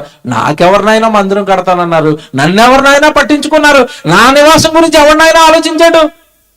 ఎప్పుడు వాళ్ళ ఇష్టాలు అడిగారు, వాళ్ళ సంతోషాలు అడిగారు, వాళ్ళ కోరికలు అడిగారు, వాళ్ళ అధికారాలు అడిగారు, వాళ్ళ ఆస్తులు అడిగారు, వాళ్ళ సంపదలు అడిగారు, వాళ్ళ ఇష్టాలన్నీ నా మీద రుద్దారు తప్ప నా మనసును గ్రహించి ఎవడు నాకు ఒక మందిరం కట్టాలనుకున్నాడు, నా నివాసం గురించి పట్టించుకునేవాడు ఎవడు? నేను ఎలా ఉన్నానంటే నా పిల్లలతో, ఇశ్రాయేలుతో, ఇదిగో ఈ డేరాలోను గుడారంలోను వాళ్ళు మంచి మంచి ఇళ్లలో ఉంటున్నా, నేను మాత్రం గుడారంలో ఉండి నా పిల్లలంటే ఇష్టం గనక నేను ఏనాడు ఎవరిని మందిరం కట్టమని అడగకుండా ఆ గుడారాల్లోనే నా నివాసం ఉండిపోయాను. దేవుడండి పిల్లలకు అన్ని ఇస్తున్నాడట, పిల్లల్ని మంచి మంచి అంతఃపురాల్లో పెట్టాడట, తాను మాత్రం ఒక గుడారంలో ఉండిపోయాడట, డేరాలో నివసిస్తున్నాడట. నా నివాస స్థలం ఇది కదా నాయన, ఎప్పుడు అడిగాను నేను ఎవరిని మందిరం కట్టమని అడగలేను. అలాగని ఎవడు నన్ను పట్టించుకున్నవాడు కూడా లేడు. నేను అలా ఉండిపోయాను. నా నివాసం, నేను ఉండే చోటు గురించి ఆలోచించిన వాడు లేడు. ఇంతకాలానికి నీకు ఒక ఆలోచన వచ్చింది, వెరీ గుడ్, సంతోషం నాయన. నాకు మందిరాన్ని కట్టించాలనుకుంటున్నావా? కట్టించు. అయితే నువ్వు వద్దు, నీ చేతిలో రక్తంతో నిండాయి గనుక నీ కుమారుడు వచ్చి నాకు ఒక మందిరాన్ని కట్టిస్తాడు. వెరీ గుడ్, జాగ్రత్తగా వినండి, దేవుడు మనసు చెప్తున్నాను. మందిరం కట్టాడు సొలొమోను, బంగారపు దేవాలయం కట్టాడు. జాగ్రత్తగా వినండి, ఇక్కడే మనకి బైబిల్ దేవుడి మనసు సరిగా అర్థమవనివ్వకుండా చేసింది సైతాను. ఇప్పుడు సొలొమోను మందిరం కట్టాడు కదానని దేవుడు మందిరంలో ఉండిపోతానని చెప్పాడా? జాగ్రత్తగా వినాలి. ప్రారంభం నుంచి దేవుడు ఎక్కడ ఉండాలనుకున్నాడంటే కట్టడాలలో ఉండాలని నేను కోరుకోలేదు నాయన. మీరెక్కడుంటే మీతో పాటు డేరాలోను గుడారములోను నివసించి మీతో సంచరించి తిని అన్నాడు. చూడండి ఆ పదం చూడండి, అక్కడ మీరు జాగ్రత్తగా పట్టుకోవాలి. బైబిల్ ప్రతి పదం వెనకనంటే పరలోకంలో ఉన్న కన్నతండ్రి మనసు ఉంది. బైబిల్ ఇంత స్పష్టంగా ఇంత బాగా ఆలోచిస్తూ చదవాలి. నేను ఒక చోట ఉండిపోయేవాడిని కాదు, నా పిల్లలు ఎక్కడుంటే అక్కడికి తిరిగేవాడిని, ఎక్కడుంటే అక్కడ నివసించేవాడిని, ఎక్కడ నా పిల్లలు ఉంటే అక్కడికి నేను సంచరించేవాడిని, నా పిల్లలతో తిరిగేవాడిని తప్ప నేను ఒక చోట ఉండిపోయేవాడిని కాదు. నేను దేవుడు అనగానే చిత్రుడు చూడండి అక్కడ కింద. ఇప్పుడు చదివిన వచనం మళ్ళా చదవండి, వచనం చదవండి మళ్ళా. అయితే ఆ రాత్రి యెహోవాకు నాతానుకు ప్రత్యక్షమై, 5వ వచనం చదువుదామండి. నీవు పోయిన సేవకులకు దావీదు ఇట్లనము, యెహోవా నీకు ఆజ్ఞించినది ఏమనగా, నాకు నివాసము ఒక మందిరమును కట్టించవు. ఐగుప్తులో నుండి నేను ఇశ్రాయేలులను రప్పించిన నాటి నుండి నేటి వరకు నేను మందిరములో నివసింపక. అడలం చేసుకోండి, నేను కట్టడాల్లో నివసించాలని అనుకోలేదు, నాకు ఒక కట్టడం కడగమని ఎవరిని అడగలేదు. నేను మందిరములలో నివసింపక, జాగ్రత్త చూడండి, నేను మందిరములలో నివసింపక డేరాలోను గుడారములోను నివసించుచు సంచరించి తిని. ఈ పదం చూడండి, ఒక చోట ఉన్నాను నేను, నా పిల్లలు ఎక్కడుంటే అక్కడ ఉంటాను. ఈరోజు ఇదిగో ఈ తెలుగు బాప్టిస్ట్ చర్చ్ దొనకొండలో నా పిల్లలందరూ కూర్చుంటున్నారట, అక్కడికి నేను వెళతాను, వాళ్ళ మధ్యలో ఉంటాను. ఇప్పుడు స్టిల్ దేవుడు మనతో ఉన్నాడు, మన మధ్యలో ఉన్నాడు, మర్చిపోకూడదు. మీతో ఉన్నాడు, ఇప్పుడు మీ మధ్యలో కూర్చొని ఉన్నాడు, మీటింగ్ లో కూర్చొని ఉన్నాడు. ఇప్పుడు ఈ స్థలంలో దేవుడు ఉన్నాడు. నా పిల్లలు ఎక్కడుంటే అక్కడ నేను, నా పిల్లలు ఎక్కడుంటే అక్కడ నేను. ఇది అర్థమైపోయింది కయ్యను గడికి. దేవుడి సన్నిధికి దేవుడు వస్తాడు, అక్కడ నేను లేకపోతే ఎలాగా? నన్ను వెలేసేస్తాను కదా. వద్దు ప్రభా, ఆ సన్నిధిని నాకు పోగొట్టొద్దు ప్రభా, నువ్వు వచ్చే స్థలం నుంచి నన్ను వెళ్ళగొట్టొద్దు ప్రభా. ఈ రోజండి మనతో ఉన్నాడు. ఇప్పుడు తన పిల్లలు ఎక్కడుంటే అక్కడ ఉంటాడు. కట్టడాలలో, నివాసాలలో, మందిరాలలో నివసించేవాడు కాదు దేవుడు. ముందుకెళ్ళేసరికి బోల్డ్ అని వచనాలు ఇస్తాను, నేను జాగ్రత్తగా వినాలి. అంటే దేవుడి నివాసం, దేవుడు ఉండే చోటు, దేవుడి విశ్రాంతి తన పిల్లలు ఎక్కడుంటే అక్కడ తన పిల్లలతో సొలొమోను మందిరం కట్టాడు. సొలొమోను మందిరం కట్టిన తర్వాత ప్రార్థన ఏమని చేశాడో తెలుసండి? సొలొమోను మందిరం కట్టేసిన తర్వాత ఈ మందిరం దేవుడు కొరకు సొలొమోను కట్టిన బంగారపు దేవాలయం గురించి, ఆ దేవాలయం ముందు నిలబడి ఆయన చేసిన ప్రార్థన ఏంటో తెలుసా? ఒకసారి చూడండి, రాజుల మొదటి గ్రంథం ముందుకు వచ్చేయండి. రాజుల మొదటి గ్రంథం 8వ అధ్యాయానికి రండి. 8వ అధ్యాయానికి రండి, 27వ వచనం. రాజుల మొదటి గ్రంథం 8వ అధ్యాయము 27వ వచనం. నిశ్చయముగా దేవుడు ఈ లోకమందు నివాసము చేయుడు, ఆకాశ మహాకాశములు సైతము నిన్ను పట్టజాలవు, నేను కట్టించిన ఈ మందిరము ఎలాగు పట్టును. చూసారా, నేను కట్టించిన ఈ మందిరము ఎలాగ పట్టును. మందిరంలో నువ్వు ఎక్కడ పడతావు ప్రభు? నీ సైజ్ ఎంత? దేవుడి సైజ్ ఎంత అండి? ఆకాశం నా సింహాసనం అంటగా, దేవుడు కూర్చునే కుర్చీ ఆకాశం, సింహాసనం. దేవుడి సింహాసనం ఆకాశం అయితే ఆయన ఒక కాలు పెట్టుకుంటే భూమి నా పాదపీఠము, భూమి ఒక కాలు పెట్టుకుంటే క్లోజ్ అయిపోయింది. ఇంత చిన్న భూమి, ఇంత చిన్న భూమిలో ఎవడు మళ్ళీ ఖండాలు, ఆ ఖండాలలో ఎక్కడో భారతదేశం, ఆ భారతదేశంలో ఆంధ్రప్రదేశ్, ఆంధ్రప్రదేశ్లో మళ్ళీ మీద ఒక జిల్లా. ఏ జిల్లా అంటే ఇది?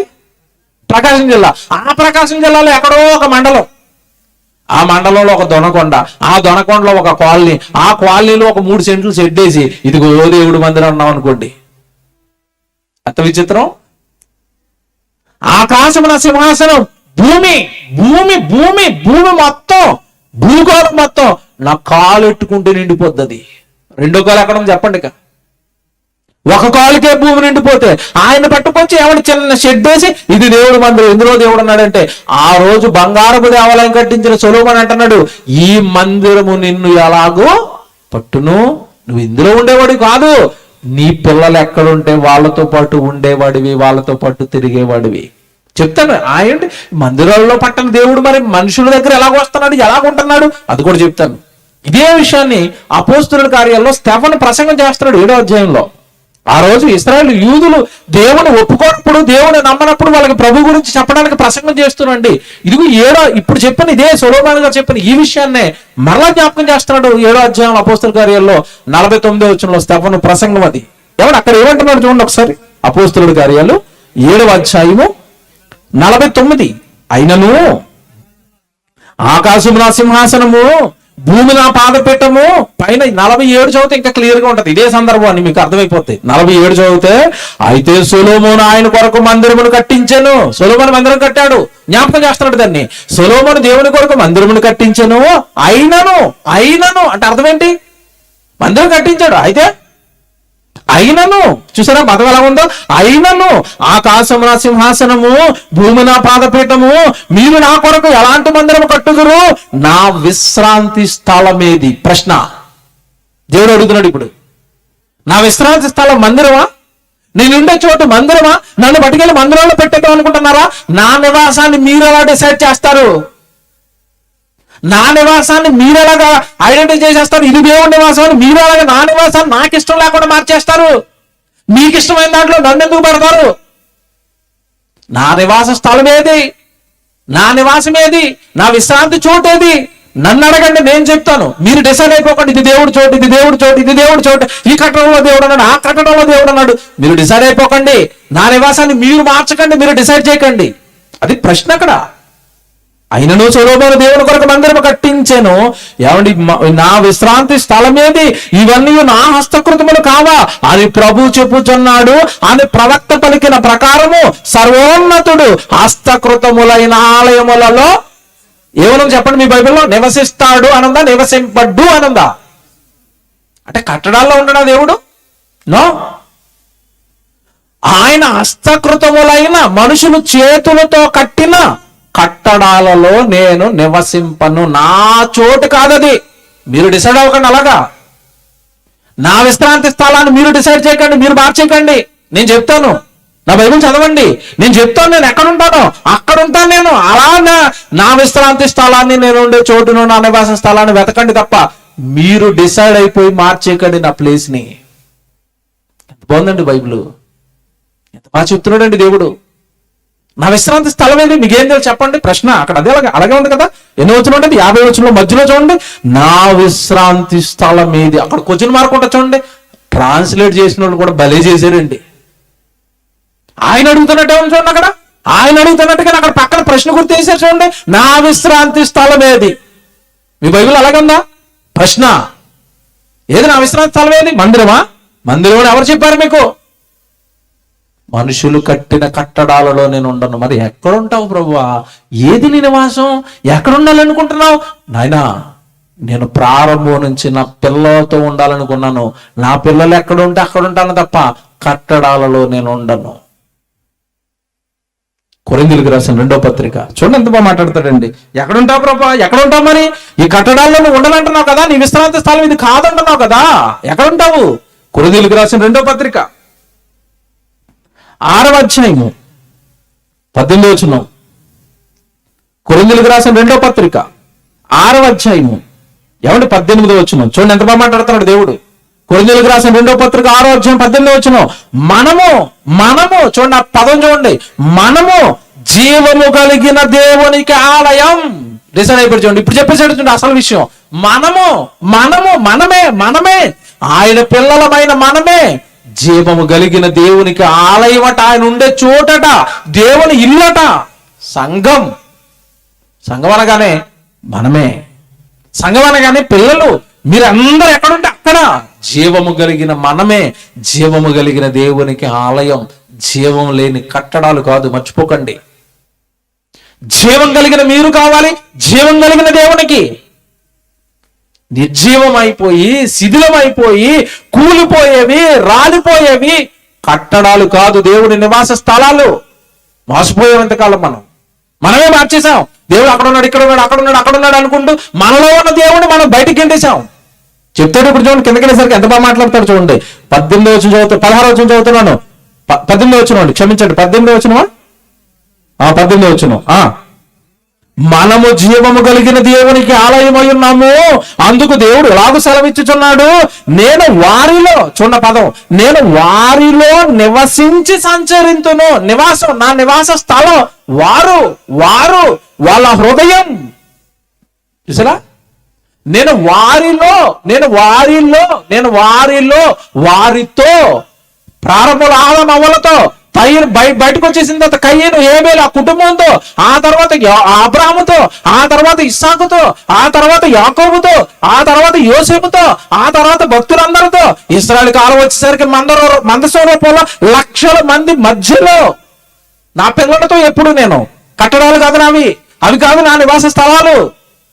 అది బాగా చెప్పాడు. నేను వారిలో నివసించి సంచరింతును, నేను వారి దేవుడినయ్యుందును, వారు నా ప్రజలయ్యుందురు. కావున వారి మధ్య నుండి బయలువెడలి ప్రత్యేకంగా ఉండుడి, అపవిత్రమైన దానిని ముట్టకూడని ప్రభువు చెప్పుచున్నాడు. మరియు నేను మిమ్మల్ని చేర్చుకుందును, మీకు తండ్రినయ్యుందును, మీరు నాకు కుమారులను కుమార్తెలనయ్యుందురని సర్వశక్తి కలిగిన ప్రభువు చెప్పుచున్నాడు. నేను మీతో ఉంటాను. చెప్తాను ఇప్పుడు ఎందుకు ఇలా కోరుకుంటున్నాడు. జాగ్రత్తగా వినాలి. దేవుడు ఎందుకంటే మీతో ఎందుకు కోరుకున్నాడు తెలుసండి. ఇక్కడ అమ్మనాళ్ళు ఉన్నారు, వృద్ధాప్యానికి వచ్చిన అమ్మనాళ్ళు ఉంటారు. చిన్నప్పటి నుంచి బిడ్డల్ని కన్నారు, పెంచారు, పెద్ద చేశారు, గొప్పవారిని చేశారు, ప్రయోజకులను చేశారు. ఈరోజు పరిస్థితి ఎలా ఉందంటేనండి, అభివృద్ధి అనగానే డెవలప్మెంట్ అనగానే ఏమనుకుంటున్నారంటే కార్లు, బంగ్లాలు, ధనము, ఈ హోదా, ఇదే అభివృద్ధి. ఈ అభివృద్ధి పేరుతో, ఈ హోదా పేరుతో కన్న తల్లిదండ్రులను కూడా దూరంగా గెంటేశారు. ఈరోజు మాకు టైం లేదు అంటున్నారు, మేము బిజీ ప్రపంచంలో ఉన్నామంటున్నారు. మా ఇంట్లో ఉంటే మీకు చూసుకోవడానికి టైం లేదు కనుక మీ ఊర్లో ఉండండి, మీకు డబ్బులు పంపిస్తాం, డబ్బులతో హాయిగా తినండి అంటున్నారు. ఇంకా కొంతమంది మరీ బిజీ అయిపోయిన వాళ్ళు ఏం చేస్తున్నారంటే, ఆ డబ్బులు పంపించినా కూడా మాకు ఖాళీ లేదు కనుక మిమ్మల్ని పట్టుకెళ్ళి ఎక్కడేస్తాం, వృద్ధాశ్రమంలో వేస్తాం, అక్కడ పడి ఉండండి, వాళ్ళు చూసుకుంటారు, అంత ఫీజు పంపిస్తాం మేము, మాకు టైం లేదు మిమ్మల్ని చూడడానికి. Very good. ఇప్పుడు మాట్లాడుతున్నానంటే, ఈ వృద్ధాప్యంలో మగ్గిపోతున్న వృద్ధులు తల్లిదండ్రుల దగ్గరికి వెళ్ళి మీరు ఇక్కడ హ్యాపీగా ఉన్నారా అని అడగండి. ఏమంటారు చెప్పండి? హ్యాపీగా ఉన్నారా? మంచి వృద్ధాశ్రమం కదా, కాస్ట్లీ ఫుడ్ పెడుతున్నారు కదా, బట్టలు ఆళ్ళు ఉతుకుతున్నారు కదా, మీకు స్నానం ఆళ్ళ చేస్తున్నారు కదా, ఆయమ్మలు మీకు టిఫిన్ ఆళ్ళ పెడతారు కదా, మీకు భోజనం ఆళ్ళ పెడతారు కదా, సకల సౌకర్యాలతో తొలదూగుతున్నారు కదా. ఇక్కడ మీ పిల్లలు పంపించిన డబ్బులతో మీరు హ్యాపీయా అని అడగండి. ఏమంటారు చెప్పండి? అన్హ్యాపీ. సంతోషంగా లేము, ఆనందంగా లేము. మేము ఎందుకు లేరు? అన్నీ ఉన్నాయి కదా, అన్నీ ఉన్నాయి కానీ ఆనందం లేదు. దేనిని బట్టి చెప్పండి నాకు. ఎవరు లేరు? కనిపించిన పిల్లలు లేరు. చిన్నప్పుడు వాడి కాలికి గాయం తగిలితే నేనే దగ్గరుండి కట్టుకట్టాను, నేనే అల్లాడిపోయాను, నేనే హాస్పిటల్కి తీసుకెళ్ళాను. ఈ రోజు నా కాలు వాచిపోయినా నా కొడుకు వచ్చి, నాన్న నీ కాలు ఎలాగుందని ముట్టుకునేవాడు లేడు, నీ ఆరోగ్యం ఎలాగుందని కళ్ళతో ఇలాగ చేతులతో తాకి నన్ను ముట్టుకునేవాడు లేడు. కళ్ళకు ఏమంటే కళ్ళన్నీ కాయలు కాసేటట్టుగా నా కొడుకు నా కొడుకు నా కొడుకు నా కొడుకు నా కొడుకు అనిపించాను. ఈరోజు వాడికి నా మీద ప్రేమే లేదు, నేను హ్యాపీగా లేను. ఎప్పుడండి వీళ్ళు, ఎప్పుడండి ఈ వృద్ధులు ఎప్పుడండి హ్యాపీగా ఉంటారు? మీరు చెప్పండి, ఎప్పుడు హ్యాపీగా ఉంటారు వీళ్ళు? ఈ మనసు గాయపరచబడింది కదా, మేము దూరంగా ఉండటం వల్ల నీకు ఆనందంగా లేదు కదా, సరే నాన్న మా దగ్గరికి వచ్చాయి అన్నాడు అనుకోడు కొడుకు, అప్పుడు ఎలాగుంటది? కొడుకు వచ్చాడు తీసుకెళ్ళిపోవడానికి కారు వేసుకుని, వృద్ధాశ్రమంలో ఇంటికి వెళ్ళిపోతున్నాడు. ఏం చెప్తాడు చెప్పండి? ఆ ముసలి తండ్రి ఆ వృద్ధాశ్రమంలో ఉన్న వాళ్ళు అందరికీ ఏం చెప్తాడు చెప్పండి? నేను వెళ్ళిపోతున్నాను ఇక్కడ, నేను హ్యాపీ, నేను వెళ్ళిపోతున్నాను. ఇప్పుడు ఎవరి దగ్గరికి? నా కొడుకు దగ్గరికి వెళ్ళిపోతున్నాను. అక్కడ పచ్చడి మెడికల్ పెట్టినా సరే నాకు హ్యాపీయే. కారణం ఏంటి? నేను ఏం తింటున్నాను, నేను ఏం ధరిస్తున్నాను అనేది కాదు. నా కళ్ళ ముందు ఎవరుంటారు? నా కొడుకు ఉంటాడు. నా కొడుకు కన్న మరో కొడుకు నా మనవడు ఉంటాడు, నా కుటుంబం ఉంటుంది. నేను వాళ్ళ దగ్గర ఉంటే నాకు హ్యాపీ, వాళ్ళ దగ్గర ఉంటే నాకు సంతోషం. ఇది నీకు అర్థమైతే, ఇది నీ మనసు అయితే, నిన్ను కన్న నీ పరలోకంలో కన్న తండ్రి ఎక్కడ ఉన్నాడు అనుకుంటున్నావు? పరలోకంలో ఉన్నాడు అనుకుంటున్నావా? పరలోకంలో సుఖ సంతోషాలతో ఆనందిస్తున్నాడు అనుకుంటున్నావా? దూతల మధ్యలో కాదు. నువ్వెక్కడ ఉంటే ఆయన అక్కడేం చేస్తాడు? నీతోనే ఉండాలనుకుంటున్నాడు, నీతోనే రావాలనుకుంటున్నాడు. నేను వారిలో నివసిస్తాను, నా పిల్లలతో ఉంటాను. దేవుడు ఎంత దౌర్భాగ్యం తెలుసండి. ఇప్పుడు చెప్తాను, టైటిల్ ఎలాగేసాం? దేవుని నివాసాన్ని మార్చిన మనుషులు. ఇప్పుడు దేవుడు ఏమంటున్నాడు? మీతో వస్తాను, మీతో సంచరిస్తాను, మీతో తిరుగుతాను. మీరు సువార్తలకు వెళ్తున్నారు కదా, నేను మీతో వస్తాను. మీరు మీటింగ్లకు వెళ్తున్నారు కదా, నేను మీతో వస్తాను. మీరు వాక్యం చెప్పడానికి వెళ్తున్నారు కదా, నేను మీతో వస్తాను. నా పిల్లలందరూ ఒక చోట కూర్చొని నన్ను స్తుతిస్తున్నారు కదా, మహిమపరుస్తున్నారు కదా, నా వాక్యం నేర్చుకుంటున్నారు కదా, నేను మీతో వస్తాను. మనం ఏమంటున్నా? వద్దు నువ్వు అక్కడ ఉండు. ఎక్కడా? గుళ్ళో ఉండు. ఆదివారం వస్తాం, ఒక గంట సేపు నీతో గడుపుతాం, టైం అయిపోగానే తాళం వేసేస్తాం, ఇంటికి వెళ్ళిపోతాం, మళ్ళా వస్తాం. ఎప్పుడు? మాతో రావద్దు, నువ్వు గుళ్ళో ఉండు. ఉంటాడా? నాకు అనిపించిందండి, ఒక వారం రోజులు ఆయన లోపలేశారు కదా, నిన్ను 24 గంటలు నీళ్లు తిండి పెట్టకుండా నిన్ను లోపలేసేలా ఎలాగుంటది? అప్పుడు ఆయన బాధ ఏంటో అర్థమవుతుంది. వారం రోజులు లోపల ఉండు, మేము మళ్ళా వస్తాం ఆదివారం అంటే. దేవుడు అనగానే కట్టడాల్లో ఉండిపోయాడు అనుకున్నారా? ఎంత తప్పుగా దేవుడిని అర్థం చేసుకున్నారండి మనుషులు. ఏమంటున్నారు తెలుసండి? దేవుడితో ఏమంటున్నారు తెలుసా? యోబు గ్రంథం చూడండి. మీకు భయం వేస్తుందండి పదం చదివితే. నిజంగా దేవుడు అంటే మీకు ఇష్టమైతే మీకు భయం వేస్తుంది పదం చదివితే. యోబు గ్రంథం 21వ అధ్యాయం 14 వచనం. యోబు గ్రంథం 21వ అధ్యాయం 14 వచనం. యోబు గ్రంథం 21వ అధ్యాయం 14 వచనం. వారు నీ మార్గములను గూర్చిన జ్ఞానము మాకక్కరలేదు. మీరేం చెప్పేది ప్రసంగాలు మాకు అవసరం లేదు, మాకంతా తెలుసు. నీ మార్గములను గూర్చిన జ్ఞానం, వాక్యం మాకు అక్కర్లేదు, మాకొద్దు. మీటింగ్లు వద్దు, మాకు సభలు వద్దు, వాక్యం వద్దు. నీ మార్గములను గూర్చిన జ్ఞానము మాకు అక్కరలేదు, మమ్మను విడిచి పొమ్మని దేవునితో చెప్పుదురు. ఏమన్నారట? నీవు మమ్మను విడిచిపో. ఎవరితో చెప్తున్నారట? దేవునితో కన్నవాడితో, ఈ విశ్వాన్ని కట్టిన వాడితో, నీ కొరకు యేసుక్రీస్తు వారు తన జ్యేష్ఠ కుమారుని బలేసిన వాడితో. మనిషి అంటున్నాడట, నీవు మాకు అక్కర్లేదు, నువ్వు పో. మీరన్నారు ఎప్పుడైనా? అన్నారా? మీరంటారు, అబ్బాబ్బాబ్బాబ్బాయ్ అస్సలు మేము దేవుడితో అలాంటి మాటలు కల్లో కూడా మాట్లాడమండి అనలేదా? నిన్న మీటింగ్కి రాలేదు అనుకోండి, చాలా మంది నిన్న మీటింగ్ రాలేదు, పలచగా ఉన్నారు. అంటే నిన్న ఏమన్నారు దేవుడితో? మీరు నిన్న ఏమన్నారు? మాకు అవసరం లేదండి, బోల్డ్ సభలకి వెళ్ళి బోల్డ్ విన్నాం. నీ మార్గములను గూర్చిన జ్ఞానం మాకు, చాలా బిజీగా ఉన్నాం, సెకండ్ రోజు వస్తాం, చివరి రోజు. విచిత్రం ఏంటంటేనంటే, ఒకప్పుడు 3 రోజుల సభలకి డేట్లు ఇచ్చేవాళ్ళు అండి, ఇప్పుడు ఇవ్వట్లేదు. 3 రోజులు డేట్లు ఇవ్వట్లేదండి, ఎక్కడ అడుగుతూనే ఇవ్వట్లేదు. మేము వద్దు తమ్ముడు 2 రోజులు చాలు. ఎందుకు తెలుసండి, 3 రోజులు సభలు పెడితే ఎలా డిసైడ్ అయిపోయారు తెలుసా? 3 రోజులు మీటింగ్లు అంటే ఫస్ట్ రోజు బాగా పలచగా ఉంటుందండి, 2వ రోజు కాస్త ఏదో ఒక మోస్తరుగా, 3వ రోజు మొత్తం గ్రౌండ్ ఫుల్ అయిపోతాయి. అంటే అర్థం ఏంటి, 3 రోజులు సభలు ఉంటే చివరి రోజు వస్తారు కనుక నాయన మమ్మల్ని ఎందుకు ఆయాస పెట్టడం, 2 రోజులు చాలు. మొదటి రోజు డొమ్మా కొట్టినా ఖచ్చితంగా 2వ రోజు.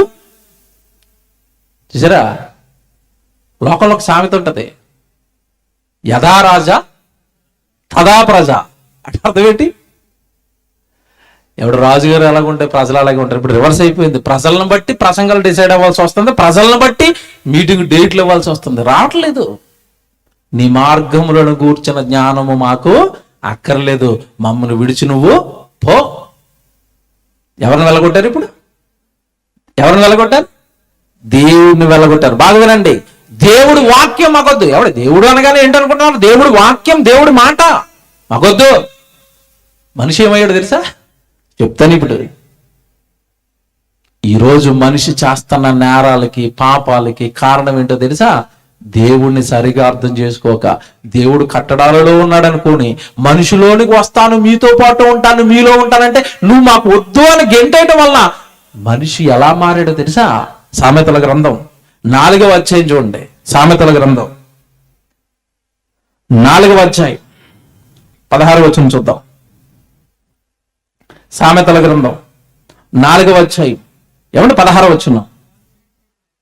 సామెతల గ్రంథం 4వ అధ్యాయం 16వ వచనం. అట్టివారు కీడు చేయనిది నిద్రింపరు. చూసారా, కీడు చేయకుండా నిద్ర రావట్లేదట. ఎందుకు? ఎవరు లేరు దగ్గర. దేవుడు లేనప్పుడు మనిషి పాపాలు చేయక, దేవుడు లేనప్పుడు మనిషి నేరాలు చేయక ఏం చేస్తాడు చెప్పండి? కీడట.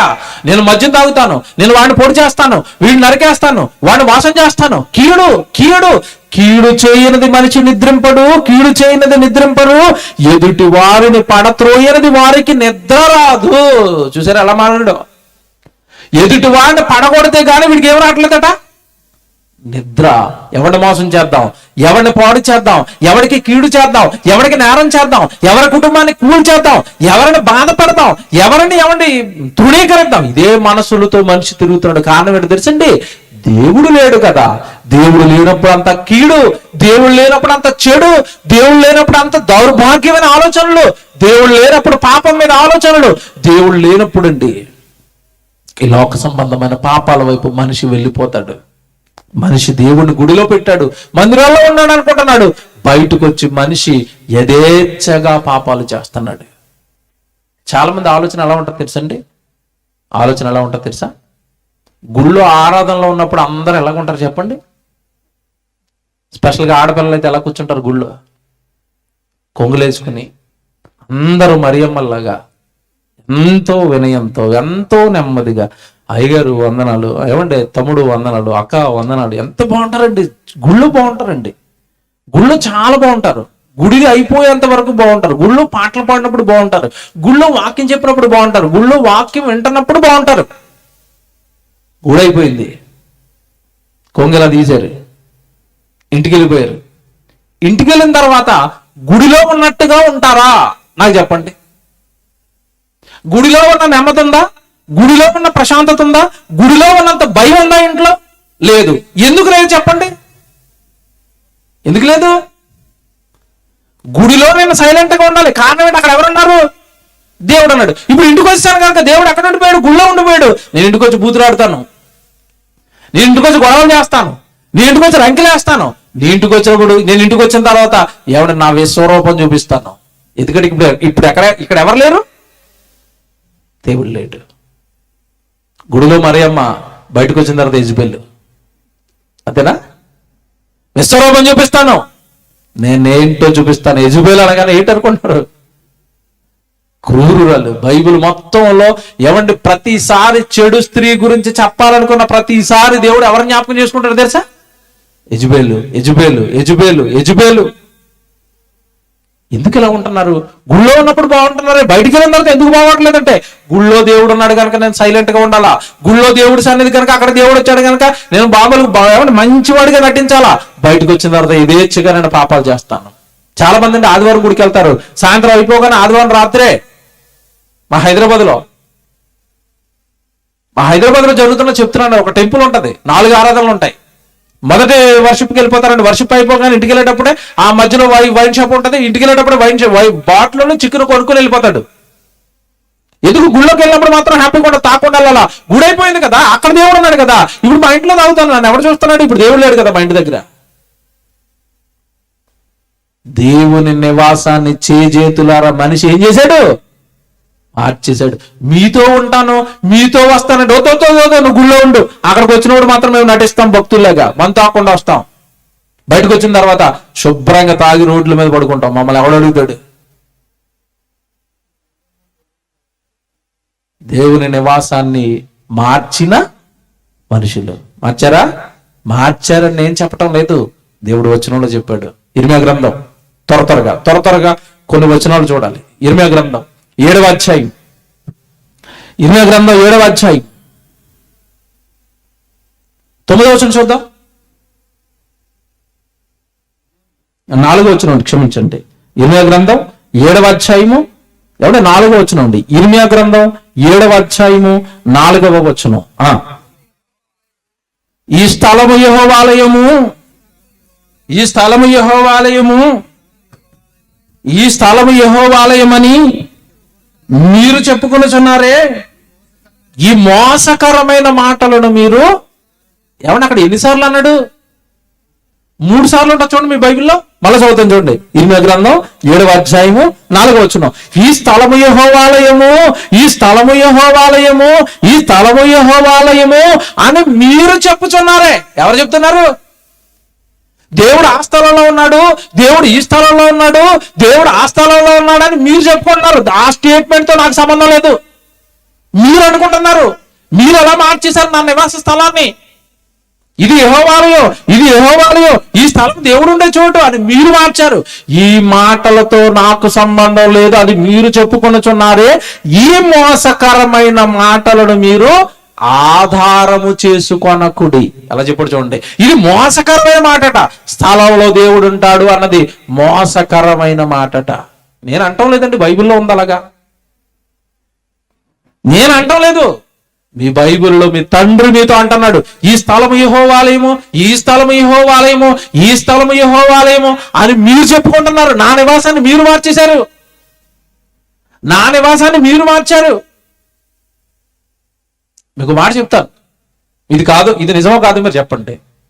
ఆదివారం గుడికి వస్తారండి, ఆదివారం దేవుడి సన్నిధి అది. మీరు ఈ చర్చికి వచ్చారంటే ఇది దేవుడి సన్నిధి. మీరు ఇంకో చర్చికి వెళ్తున్నారంటే దేవుడి సన్నిధి, దేవుడి సన్నిధి అది, దేవుడి సన్నిధి.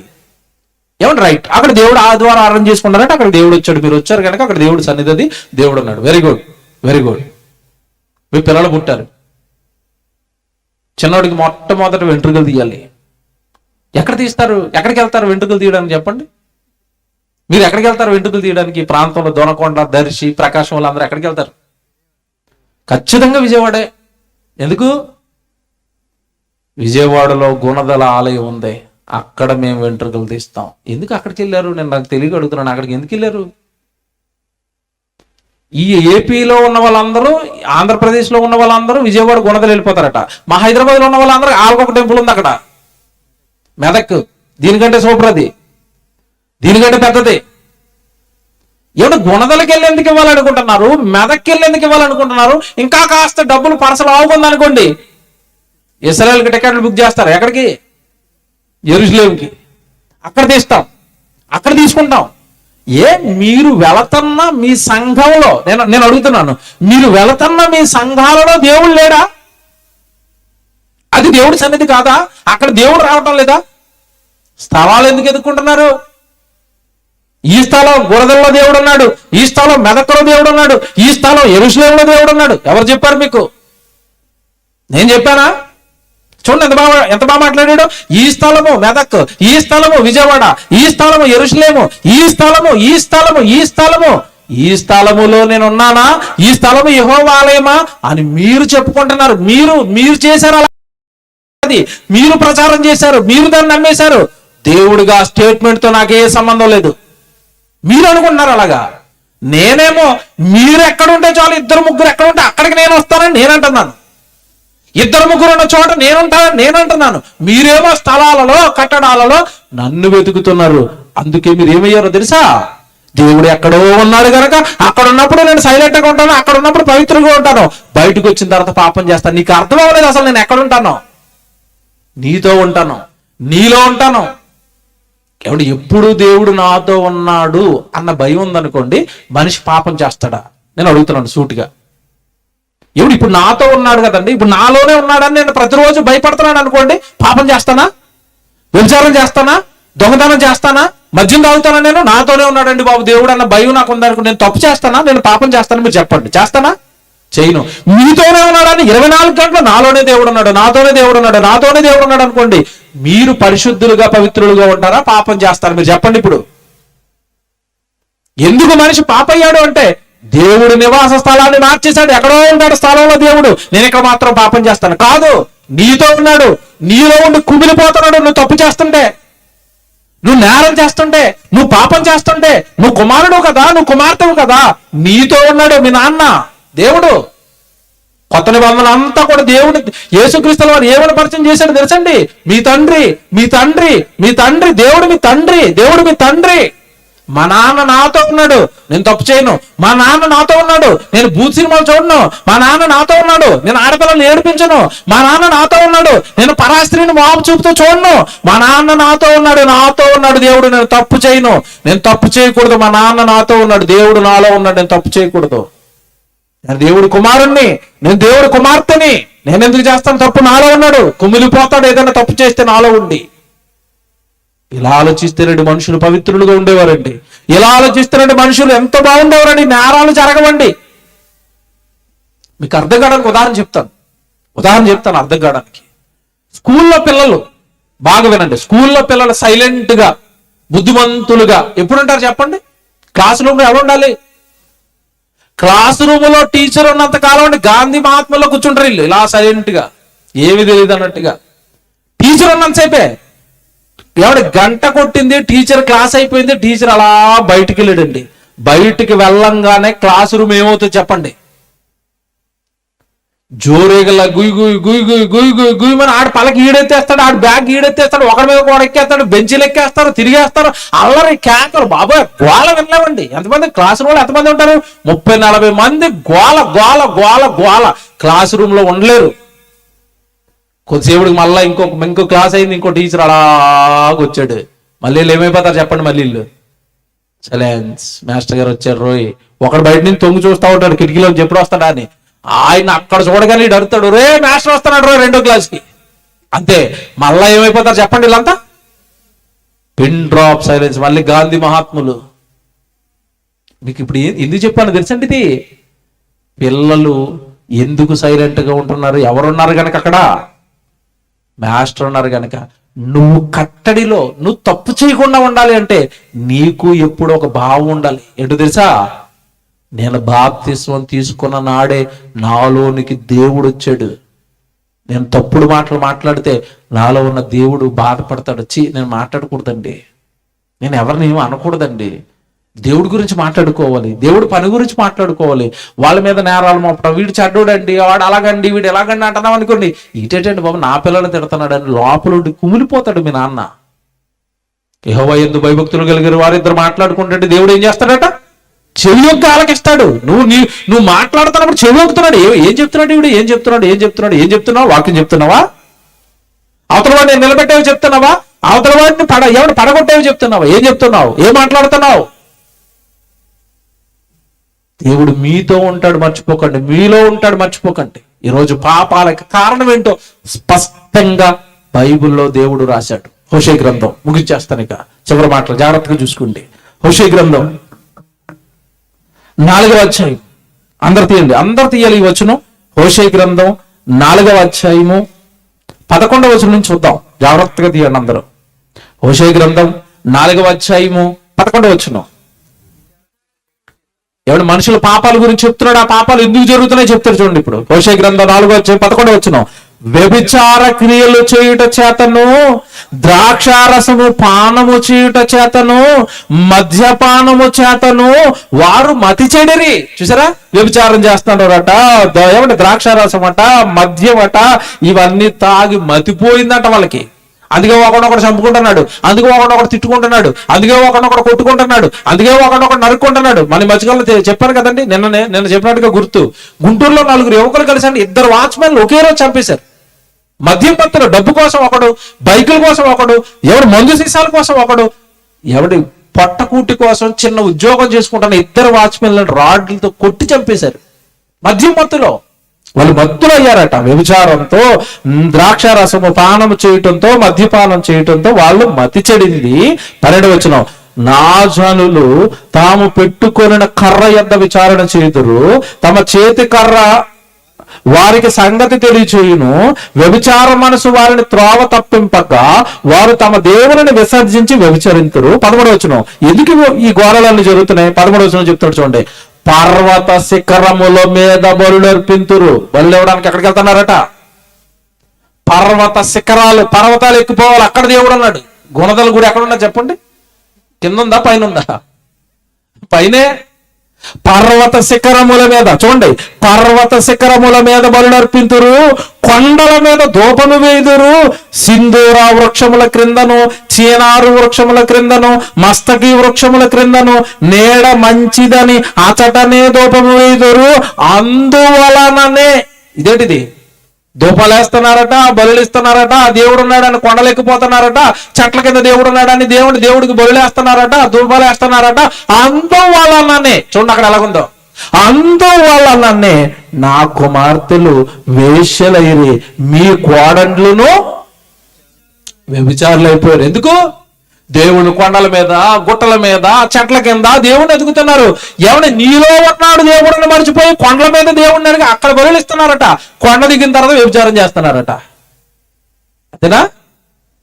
కొండల మీద, గుట్టల మీద దేవుడిని ఎదుగుని అక్కడ దేవుడు ఉన్నాడు కనుక అక్కడ బలి ఇవ్వాలి, అక్కడ ధూపం వేయాలి, అక్కడ భక్తిగా ఉండాలి. కిందకు వచ్చిన తర్వాత అక్కడ ఉండిపోయాడు కనుక దేవుడు ఇక్కడ లేడు కనుక ఇక్కడ నేను వ్యభిచారం చేస్తాను. అందువలననే, ఆ పదం చూడండి అలాగుంది అక్కడ, అందువలననే మీ కుమార్తెలు వేశ్యలైపోయారు. దేవుడు మీతో ఉన్నాడని, మీలో ఉన్నాడని భయం లేక పాపం చేస్తున్నారు.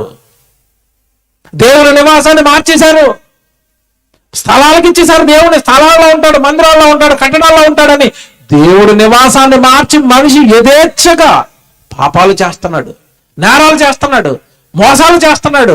ఏమని భయంకరమైన మారణకాండ జరిగిస్తున్నాడు. కారణం, దేవుడు ఎక్కడున్నాడు? దేవుడు ఎక్కడ ఉన్నాడు? ఇప్పుడు మీకు అర్థం అవ్వాలి. దేవుడు మనసు, మీతో ఉంటాను నాయన, మీలో ఉండి మీరు తప్పులు చేయకుండా కాపాడుతాను, మీలో ఉంటాను, మీరు పాపాలు చేయకుండా కాపాడుతాను, మీతో ఉంటాను, మీతో ఉంటాను, మీతో ఉంటాను, మిమ్మల్ని పరిశుద్ధులుగా ఉంచుతాను, మిమ్మల్ని పవిత్రులుగా ఉంచుతాను, మిమ్మల్ని కాపాడుకుంటాను, మీకు తోడుగా ఉంటాను, మీకు ప్రమాదాలు పడిపోకుండా మీలో ఉండి మిమ్మల్ని కాపాడుకుంటానంటే, నువ్వు మాతో వద్దు. నువ్వు మాతో ఉంటే మాకు ప్రాబ్లం ఏంటంటే మేము పాపాలు చేయడానికి కుదరదు కనుక నీకు ఊరు చివరో లేదా ఊరు మధ్యలోనో ఒక మందిరం కడతాం, అందులో నువ్వు ఉండు. మేము 24 గంటలు బయట ఉంటాం, యథేచ్ఛగా మేము పాపాలు చేసుకుంటూ తిరుగుతాం. నువ్వు మాతో ఉంటే మాకు ప్రాబ్లం ఏంటంటే మేము బూతులు ఆడడానికి ఉండదు, నువ్వు మాతో ఉంటే మందు తాగడానికి ఉండదు, నువ్వు మాతో ఉంటే వ్యభిచారం చేయడానికి ఉండదు. నువ్వు మాతో వద్దు, మార్చేసావు. నువ్వు ఆ స్థలాల్లో ఉండు, ఆ గుట్ల మీద ఉండంతే, మేము ఇక్కడికి వచ్చి పాపాలు చేసుకుంటా ఉంటాం. అందువలననే దేవుడి నివాసం ఏంటో మీకు కరెక్ట్ గా అర్థం అవ్వలేదు కనుకే పాపం చేస్తున్నాడు మనిషి. బైబిల్ మతం అనుకున్నారండి, కాదండి. మనుషులను మనుషులుగా మార్చేది, మనుషుల యొక్క భావజాలం మార్చేది, మనుషులు పాపాల నుండి త్రిప్పేసేది బైబిల్. ఇప్పటికీ సమయం అయింది, కొన్ని మాటలు జ్ఞాపకం చేస్తాను. ఇప్పుడు దేహం అనేది దేవుని ఆలయం, మీకు తెలియదు కదా. మీ దేహమే దేవునికి ఆలయం. దేవుడు ఉండాలని, దేవుడు ఉండడానికి కట్టుకున్న దేవాలయం దేహం. ఈ దేవాలయంలో దేవుడికి చోటు లేదట. ఈ దేవాలయంలో ఉండనివ్వక ఎక్కడో కట్టడంలో పెడతాడట. ఇప్పుడు నేను అడుగుతున్నాను, ఇల్లు ఖాళీగా ఉంటే ఖాళీగా ఉంటుందా, ఏమైనా వచ్చి జాయిన్ అవుతాయి అందులోకి? మీకు ఇది అర్థమవుతుంది. మీరున్న ఇల్లు, ఇప్పుడు మీ ఇంట్లో మీరు ఉన్నారు కనుక శుభ్రం చేసుకున్నారు, ఇల్లు తాళం వేస్తున్నారు, శుభ్రంగా ఉంటుంది. ఎవడు ఒక 2 సంవత్సరాలు 3 సంవత్సరాలు మీరు ఇంటిని విడిచిపెట్టి వెళ్ళిపోయారు అనుకోండి, మీ ఇంట్లో ఏముంటాయి చెప్పండి? ఏముంటాయి? పందుకొక్కులు తొలిచేమో, పక్క నుంచి పిల్లులు కాపురం పెట్టము, కుక్కలు శుభ్రంగా మీ ఇంటి ముందు 1 2 మొత్తం వెళ్ళి మరి గబ్బు చేసేము మీ ఇల్లు సర్వనాశనం అవుతా. ఎందుకు సర్వనాశనం అయింది చెప్పండి? అందులో ఎవరు లేరు, మీరు లేరు. ఇప్పుడు చెప్తాను, దేవుడు కట్టుకున్న ఆలయం దేహం అయితే ఆ దేహంలో దేవుడిని మనుషులు ఉండనివ్వకుండా కట్టడాలు కట్టి కట్టడాల్లో పెట్టేసరికి ఇప్పుడు ఇల్లు ఖాళీగా ఉంది. ఖాళీగా ఉంటుందా? ఎవరైనా కబ్జా చేస్తారా? చేశాడు ఒకడు. ఎవరు? సైతాను గడు కబ్జా చేశాడు. ఎలాగో దేవుడిని పెట్టుకోలేదు కనుక ఖాళీగా మనం వదలటం ఎందుకు, మనం వెళ్ళే సెటిల్ అయిపోతాం ఎందులో మానవ దేహాలలో దేవుడు లేడు. ఎవరొచ్చి కూర్చున్నారు? నువ్వు చంపరా, నీకెందుకు, నువ్వు అసలు తగ్గకురా, నువ్వు అసలు తగ్గొద్దు, చంపటంలో తగ్గొద్దు, అబద్ధాలు ఆడటం తగ్గొద్దు, మోసంలో తగ్గొద్దు, నువ్వు తగ్గొద్దు, నువ్వు చంపేయి, నువ్వు పాడు చేసే, సమాజాన్ని నువ్వు నాశనం చేసేయి. ఎవరండి మనుషుల్ని అలా ప్రేరేపిస్తున్నారు? దెయ్యం. ఇది కూడా బైబిల్లో రాశాడు దేవుడు. చూస్తారా? తెస్సలోనికీయులకు రాసిన 2వ పత్రిక 2వ అధ్యాయం 4వ వచనం. త్వరగా తెస్సలోనికీయులకు రాసిన 2వ పత్రిక 2వ అధ్యాయం 4వ వచనం అండి. తెస్సలోనికీయులకు రాసిన 2వ పత్రిక 2వ అధ్యాయము 4వ వచనం. ఏది దేవుడు అనబడునో, ఏది పూజింపబడునో దానిని అంతటిని ఎదిరించుచు, దానికి అంతటికి పైగా వాడు తను తాను హెచ్చించుకొనుచు, తాను దేవుడనని తను కనబరుచుకొనుచు దేవుని ఆలయములలో కూర్చుండును. దేవుని ఆలయములలో కూర్చుండును. ఎవరు కూర్చున్నారు దేవుడు ఆలయంలో? దెయ్యమట. దేవుడు ఆలయం అనగానే కట్టడాలు అనుకోకండి, మనుషుల్లో కూర్చున్నాడు. కయ్యంలో కూర్చున్నాడు. నువ్వు చంపరా హేబెల్ అంటున్నాడు. ఇస్కరియోతు యోధాలో కూర్చున్నాడు. 30 వెండి నాణాల కోసం యేసు ప్రభువుని అమ్మే అంటున్నాడు. అంతే. అననీయ సప్రాల్లో కూర్చున్నాడు. ఏంటి అంత డబ్బులు మీరు దేవుడికి ఇచ్చేస్తారా? మీకు పిల్లలు లేరా? మీ కుటుంబం లేదా? మీరు దాచుకోరా? మీరు సెటిల్ అవరా భూమి మీద? ఏం డబ్బులన్నీ దేవుడికి ఇచ్చేస్తారా? చిచ్చి ఈ మనసు ఎలాగుందండి మీకు? ఆ మనసు మంచిది కాదు, మీరు దాచుకోండి అని అననీయ సప్రాలను చంపేసింది. ఎవడు? ఇస్కరియోతు యోధాను చంపేసింది. కయ్యను నరహంతకుడిగా మార్చింది. మనుషులలో దెయ్యం పట్టింది రోజు. బాబు పాట రెడీ చేయండి. దెయ్యమా దేవుడా దేవుని పాట ఉంది కదా, ఆ పాట రెడీ చేయండి. దేవుని పిల్లలారా, ఈరోజు మానవ దేహాలలో దెయ్యం కూర్చుని విలయ తాండవం చేస్తుంది. కారణం, దేవుడికి చూడటం లేదు. దేవుడు కట్టడాల్లో ఉన్నాడు, గుళ్ళో ఉన్నాడు, పర్వతాల మీద ఉన్నాడు, శిఖరాల మీద ఉన్నాడు అనుకుని దేవుడు మీతో ఉంటాను, మీలో ఉంటాను, మీరు పాపం చేయించకుండా వాక్య రూపంలో మీతో ఉండి మిమ్మల్ని భద్రపరుచుకుంటాను, మిమ్మల్ని కాపాడుకుంటానంటే నీతో మాకు అవసరం లేదు. చదివించాను కదా ఇందాక, నీ గూర్చిన జ్ఞానము మాకు అక్కర్లేదు, మమ్ముని విడిచిపో అన్నాడు. మనిషి నేరస్తుడుగా, ఎవడు ఒక మర్డర్గా, ఒక దొంగగా ఈరోజు సమాజంలో నిలబడ్డాడు. కారణం, దేవుని ఆలయములలో వాడు కూర్చున్నాడట. దేహాలలో దెయ్యం కూర్చుంది, దేహాలలో సైతాను కూర్చుంది. ప్రకటన గ్రంథం చూడండి, డైరెక్ట్ గా చెప్పాడు చూడండి. ప్రకటన గ్రంథం 18వ అధ్యాయం 1 నుంచి 3 వచనాలు చదవండి. ప్రకటన గ్రంథం 18వ అధ్యాయము 1 నుంచి 3 వచనాలు. ఆ తర్వాత మహాధికారము గల వేరొక దూత పరలోకం నుండి దిగి వచ్చుట చూచితిని. ప్రకటన గ్రంథం 18వ అధ్యాయము. అతడి మహిమ చేత భూమి ప్రకాశించెను. అతడు గొప్ప స్వరముతో ఆర్భాటించి ఇట్లనెను, మహాబబులోను కూలిపోయెను, అది దెయ్యములకు నివాస స్థలం. చూసారా? మహాబబులోను కూలిపోయాను, అది దెయ్యములకు నివాస స్థలం. దెయ్యాలకి మహాబబులోను అనేసరికండి, ఒకప్పుడు కల్దీయ ప్రాంతం, బబులోను మహారాజ్యం, ఇరాక్ దెయ్యాలకు నివాస స్థలంగా మారిపోయిందట. అక్కడున్న మనుషులందరినీ దెయ్యం పట్టిందట, నరహంతకులుగా మార్చిందట. ఇప్పటికి చూడండి, ఇరాన్, ఇరాక్, పాలస్తీనా, ఏమండి గాజా, ఈ దేశాలన్నీ కూడా భయంకరమైన మారణ కాండ. బైబిల్ ఏంటనుకుంటున్నారు? దేశాల భవిష్యత్తు చెప్పే పుస్తకం బైబిల్. ఇదిగో ఈ బబులోను, ఇరాక్ ఇంత దారుణంగా తయారైంది. అది దెయ్యాలకు నివాస స్థలంగా మారిపోయింది. అందుకే అక్కడ యుద్ధాలు, అందుకే అక్కడ బాంబులు, అందుకే అక్కడ రక్తపు టీయర్లు ఎందుకు మారుతున్నాయి? ఎందుకంటే యూదులు, ఏమంటే అరబియన్స్, ముస్లింస్ ఎందుకంటే కొట్టుకు చచ్చిపోతున్నారు? ఎందుకంటే మారణకాండ, దెయ్యం పట్టింది. చంపుకోండి. దేవుడు అంటున్నాడు, మనమంతా ఒకే తండ్రి పిల్లలు, ఒకే తండ్రి గర్భాన్ని వచ్చిన మానవ జాతి, మనమంతా ఒకే తండ్రి పిల్లలు, అన్నదమ్ములము, అక్కచెల్లెడు. మన ఆయన అంటే లేదు, ఆ దేశం అంటే ఈ దేశానికి పడదు, ఆ రాష్ట్రం అంటే ఈ రాష్ట్రానికి పడదు, ఎవడు ఆ కులం అంటే ఈ కులానికి పడదు, ఆ మనిషి అంటే ఈ మనిషికి పడదు, ఎవడు అతనంటే నాకు పడదు, ఇతరంటే నాకు పడదు, ఈవిడంటే నాకు పడదు, ఆవిడంటే నాకు పడదు. అలాగే ఎవరంటే ఇలా మార్చేశారు మనుషుల్ని? ఎవరు? దెయ్యం. అందరూ ఒకటిగా ఉండనివ్వదు, అందరినీ ప్రేమగా ఉండనివ్వదు. మొక్కలు వాళ్ళ మంచోళ్ళు కాదు, వీళ్ళ మంచోళ్ళు కాదు. దేవుడు కొట్లాడండి, గొడవలు పెట్టుకోండి, వెడగొట్టేయండి, నరుక్కోండి, చంపుకోండి. దెయ్యం అండి ఇది, దెయ్యం. ఇరాక్, బబులోను దెయ్యాలకు నివాస స్థలంగా మారిపోయిందట. ఏం చెప్పిందండి బైబిల్? ఏం బైబిల్ అండి, ఎంత స్పష్టంగా సమాజాన్ని మనకి పట్టిస్తున్నాడు దేవుడు. చూడండి, ఈ రాత్రి మీకు చెప్పేది ఒకటేనండి, ఇంకా చాలా చూపించగలను, ఇంకా బోల్డ్ వచనాలండి. ఎలాగో ప్రకటన గ్రంథానికి వచ్చారు కదా, 21కి రండి ఎంత బాగుంటుంది, పక్కనే 21కి రండి ఎంత బాగుంటుందో. 21కి ప్రకటన గ్రంథం 21 3వ వచనం చూడండి. ప్రకటన గ్రంథం 21 3వ వచనం చూడండి ఎంత బాగుంటుందో. ప్రకటన గ్రంథం 21 3వ వచనం. అప్పుడు ఇదిగో దేవుని నివాసము మనుషులతో కూడా ఉన్నది.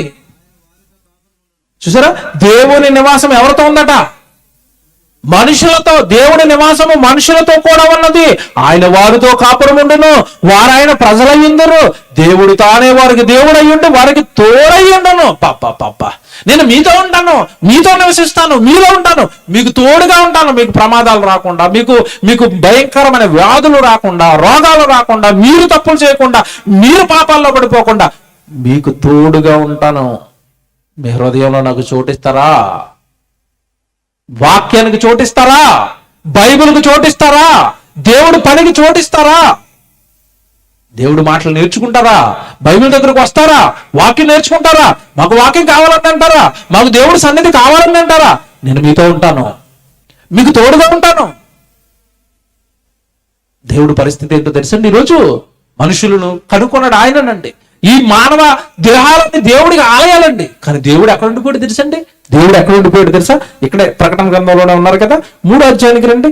ప్రకటన గ్రంథం 3వ అధ్యాయానికి రండి. ప్రకటన గ్రంథం 3వ అధ్యాయము 20వ వచనం చూడండి. ప్రకటన గ్రంథం 3వ అధ్యాయం 20వ వచనం. ప్రకటన గ్రంథం 3వ అధ్యాయం 20వ వచనం. ఇదిగో నేను తలుపు నొద్ద నిలుచుండి తట్టుచున్నాను. ఎవడైనను నా స్వరము విని తలుపు తీసిన ఎడల నేను అతని యొద్దకు వచ్చి అతనితో నేనును, నాతో కూడా అతడును భోజనము చెయ్యును. ఇప్పుడు యేసు ప్రభు తండ్రి ఎక్కడ ఉండిపోయారట? బయట తలుపు నొద్ద నిలుచుండి. ఇదిగో ఈ రోజు సభలతో నిన్న వాక్యంతో తట్టాడు, మధ్యాహ్న కాలం బైబిల్ క్లాస్ తో తట్టాడు. ఇదిగో ఈ రాత్రి మళ్ళీ ఈ సభతో తడుతున్నాడు. మీ హృదయాన్ని ఓపెన్ చేయండి. ఆ పాపాలు మానేయండి, ఆ నేరాలు మానేయండి, ఆ అబద్ధాలు మానేయండి. మీరు నా పిల్లలు, ఇదిగో వాక్యానికి చోటు ఇవ్వండి. నేను లోపలికి వచ్చేస్తాను, మిమ్మల్ని మార్చేస్తాను, మిమ్మల్ని గొప్ప వాళ్ళని చేస్తాను, మిమ్మల్ని పరిశుద్ధులను చేస్తాను, మిమ్మల్ని సేవకులను చేస్తాను. మీరు దేవుడి పనికి సహకారులుగా గొప్పవారుగా మిమ్మల్ని మార్చేస్తాను. నాకు చోటు ఇవ్వండి. నేను తడతన్నాను, ఇదిగో వాక్యంతో తడతన్నాను. ఓపెన్ చేయండి మీ హృదయాన్ని వాక్యానికి ఓపెన్ చేయండి. మేమేదో ఎంతకాలన్నా వదిలేండి. ఈరోజు దేవుడు మీతో మాట్లాడాడు, ఈరోజు దేవుడు మీతో చెప్పాడు, సత్యాలు చెప్పాడు బైబిల్లో ఉన్నవి. ఓపెన్ చేయండి, స్వీకరించండి, అంగీకరించండి, వాక్యానికి స్థానం ఇవ్వండి, వాక్యాన్ని నమ్మండి, బైబిల్లో ఉన్నది నమ్మండి. దేవుని పిల్లలారా, ఓపెన్ చేస్తారా? బయట ఉండిపోయాడట. ఏమంటే బయట ఉండిపోయి తలుపు తడుతున్నాడు అంటే ఆయన ఇవ్వండి. దేవుడు కట్టుకున్న దేహం అండి, ఆయన బయట ఉన్నాడట, తలుపు తడుతున్నాడట. ఏమండి ఎలాంటి పరిస్థితికి దేవుడు దిగజార్చిందండి మానవ జాతి. ఆయన కట్టుకున్న ఇల్లులోనే ఆయన లేకుండా బయట పెట్టి లోపల మరొకరిని దెయ్యాన్ని నింపుకొని నాకు ప్లేస్ ఇవ్వండి, మీ హృదయాలలోనికి నేను వస్తానని ఏమంటే అడుక్కునే పరిస్థితికి దేవుడిని దిగజార్చింది మానవ జాతి. కొట్టాడు తలుపు, కొడుతూనే ఉన్నాడు.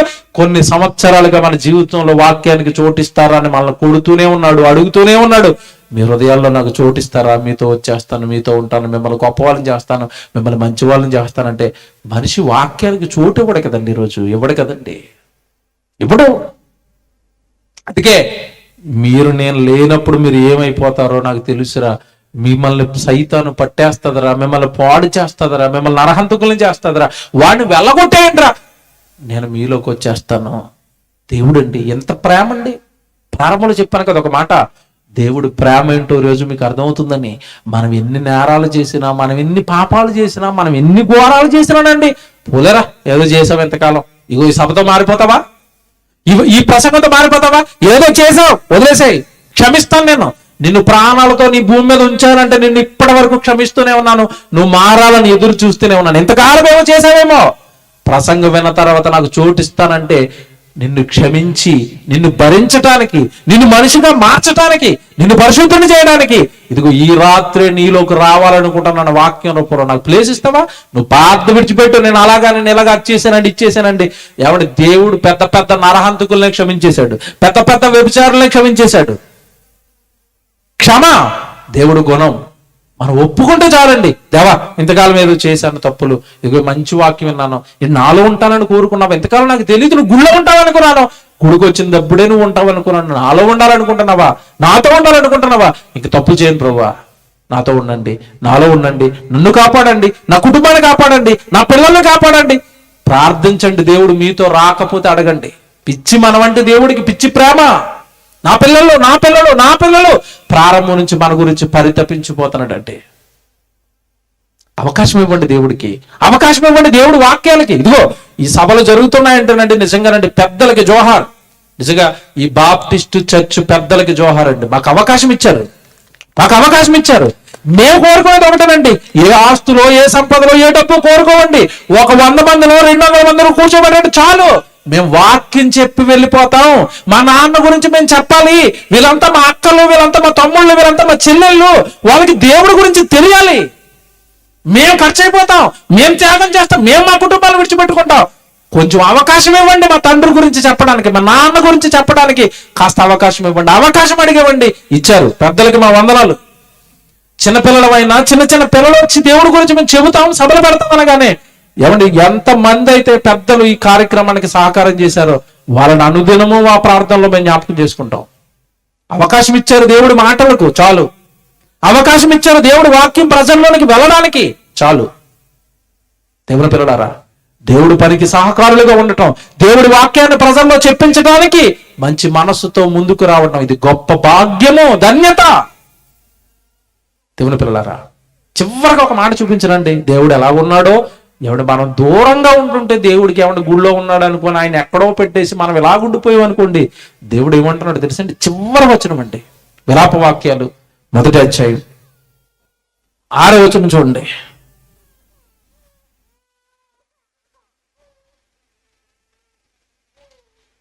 విలాప వాక్యాలు 1వ అధ్యాయం 6వ వచనం. విలాప వాక్యాలు 1వ అధ్యాయం 6వ వచనం. సియోను కుమారి,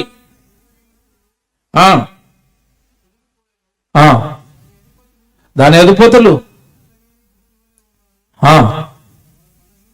వారు బలహీనులై, 16వ వచనం చదువుతున్నారా? క్షమించండి, 16వ వచనం అండి. విలాపవాక్యాలు,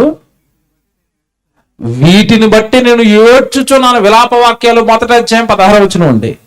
వీటిని బట్టి నేను ఏడ్చుచున్నాను, నా కంట నీరు ఒలుకుచున్నది, నా ప్రాణము తెప్పరెళ్ళ చేసి నన్ను ఓదార్చవలసిన నా పిల్లలు నాకు దూరస్తులైపోయారు. చూడండి, ఇందాక ఒక తండ్రి బాధ గురించి చెప్పారు కదా, వృద్ధాశ్రమంలో వేస్తే దేవుడు ఎలా బాధపడతాడో, ఈ రోజు కట్టడాల్లో దేవుడిని వేసేసి దేవుని దూరం చేసేసుకుని మీతో ఉంటాను, మీలో ఉంటాను, మీ ఇంట్లో ఉంటాను, మీతో ఉంటాను, మీ దేహంలో ఉంటాను అంటుంటే దేవుడిని దూరం చేసుకుంటే దేవుడు అంటున్నాడు, వీటిని బట్టి నేను ఏం చేస్తున్నానట?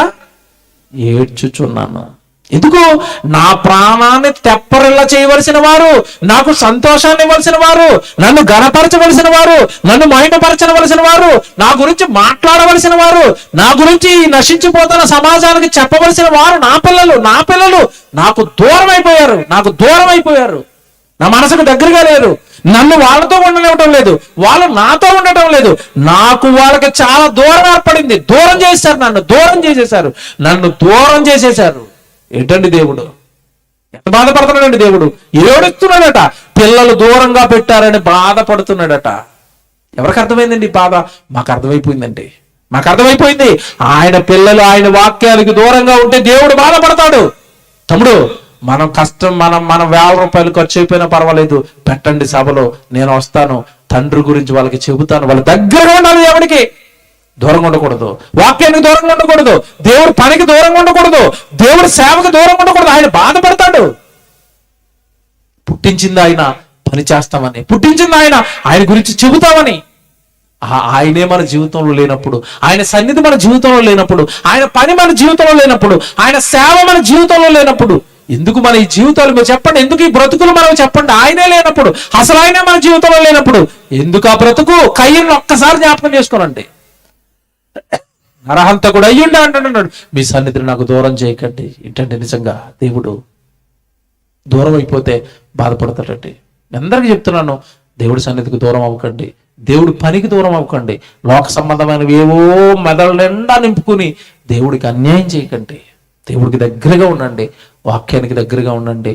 మీ పరలోకంలో ఉన్న మీ కన్న తండ్రి అందుకే మిమ్మల్ని కన్నాడు, మీతో ఉండడానికి, మీతో ఆయన పని చేయించుకోవడానికి, మీరు ఆయన గురించి చెబుతుంటే పొంగిపోవడానికి మీ కన్న తండ్రి మిమ్మల్ని కన్నాడు. యెహోషువ ఒక్కసారి నిలబడేసరికి కొడుకు నిలబడ్డాడు అని ఎంత గొప్పోడిని చేశాడండి. యవనస్తులారా, ఈరోజు మీరు నిలబడండి, దేవుడి గురించి నిలబడండి, దేవుడు పని చేయడానికి నిలబడండి. మిమ్మల్ని ఎంత గొప్ప చేస్తాడో తెలుసా?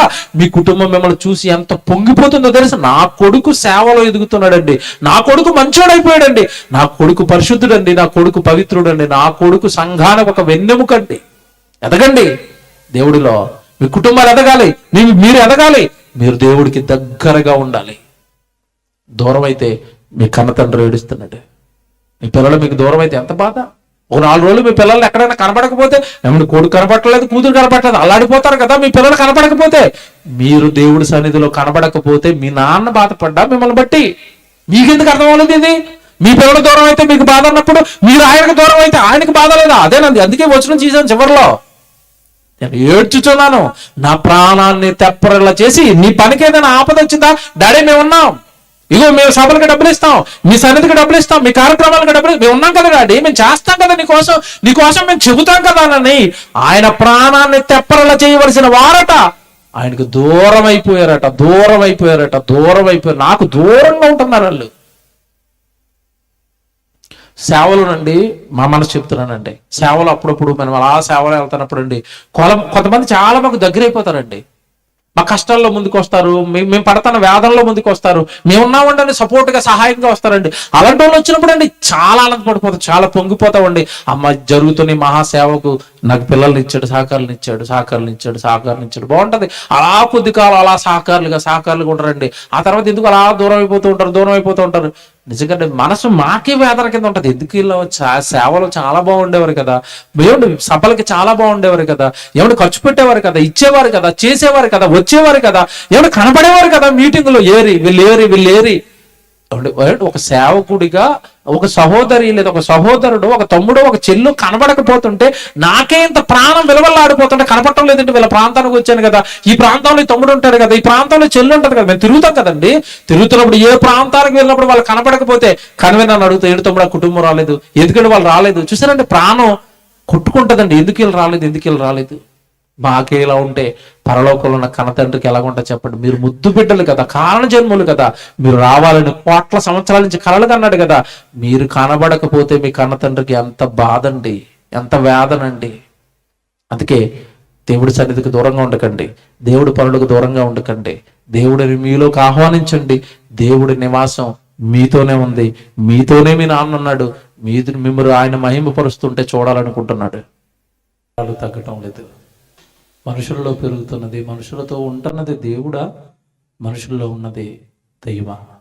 చూసారండి, దేవుడు లేనప్పుడు దెయ్యం చేస్తున్న విలయ తాండవం పాటలో మీరు చూసారు. దేవుని ప్రడారా, ఇలాంటి మరెన్నో మంచి ప్రసంగాలు మరి మా యూట్యూబ్ ఛానల్లో ఉన్నాయి. వర్డ్ ఆఫ్ జీసస్ క్రైస్ట్ అనుకోటగానే యూట్యూబ్ ఛానల్ వస్తుంది, వర్డ్ ఆఫ్ జీసస్ క్రైస్ట్ అనుకోటగానే యూట్యూబ్ ఛానల్ వస్తుంది, లేదా సిబిటి మియాపూర్ అనుకుంటున్న యూట్యూబ్ ఛానల్ వస్తుంది. మంచి వాక్యాలు మీరు వినండి, దేవుడిలో ఆత్మీయతలో ఎదగండి. ఎన్నో సంచలనాత్మకమైన మరి మంచి ప్రసంగాలు మీ ఆత్మీయ జీవితానికి ఉపయోగపడేవి, మీరు బైబిల్ నేర్చుకోవడానికి ఉపయోగపడేవి ఎన్నో సందేశాలు మన ఛానల్లో ఉన్నాయి.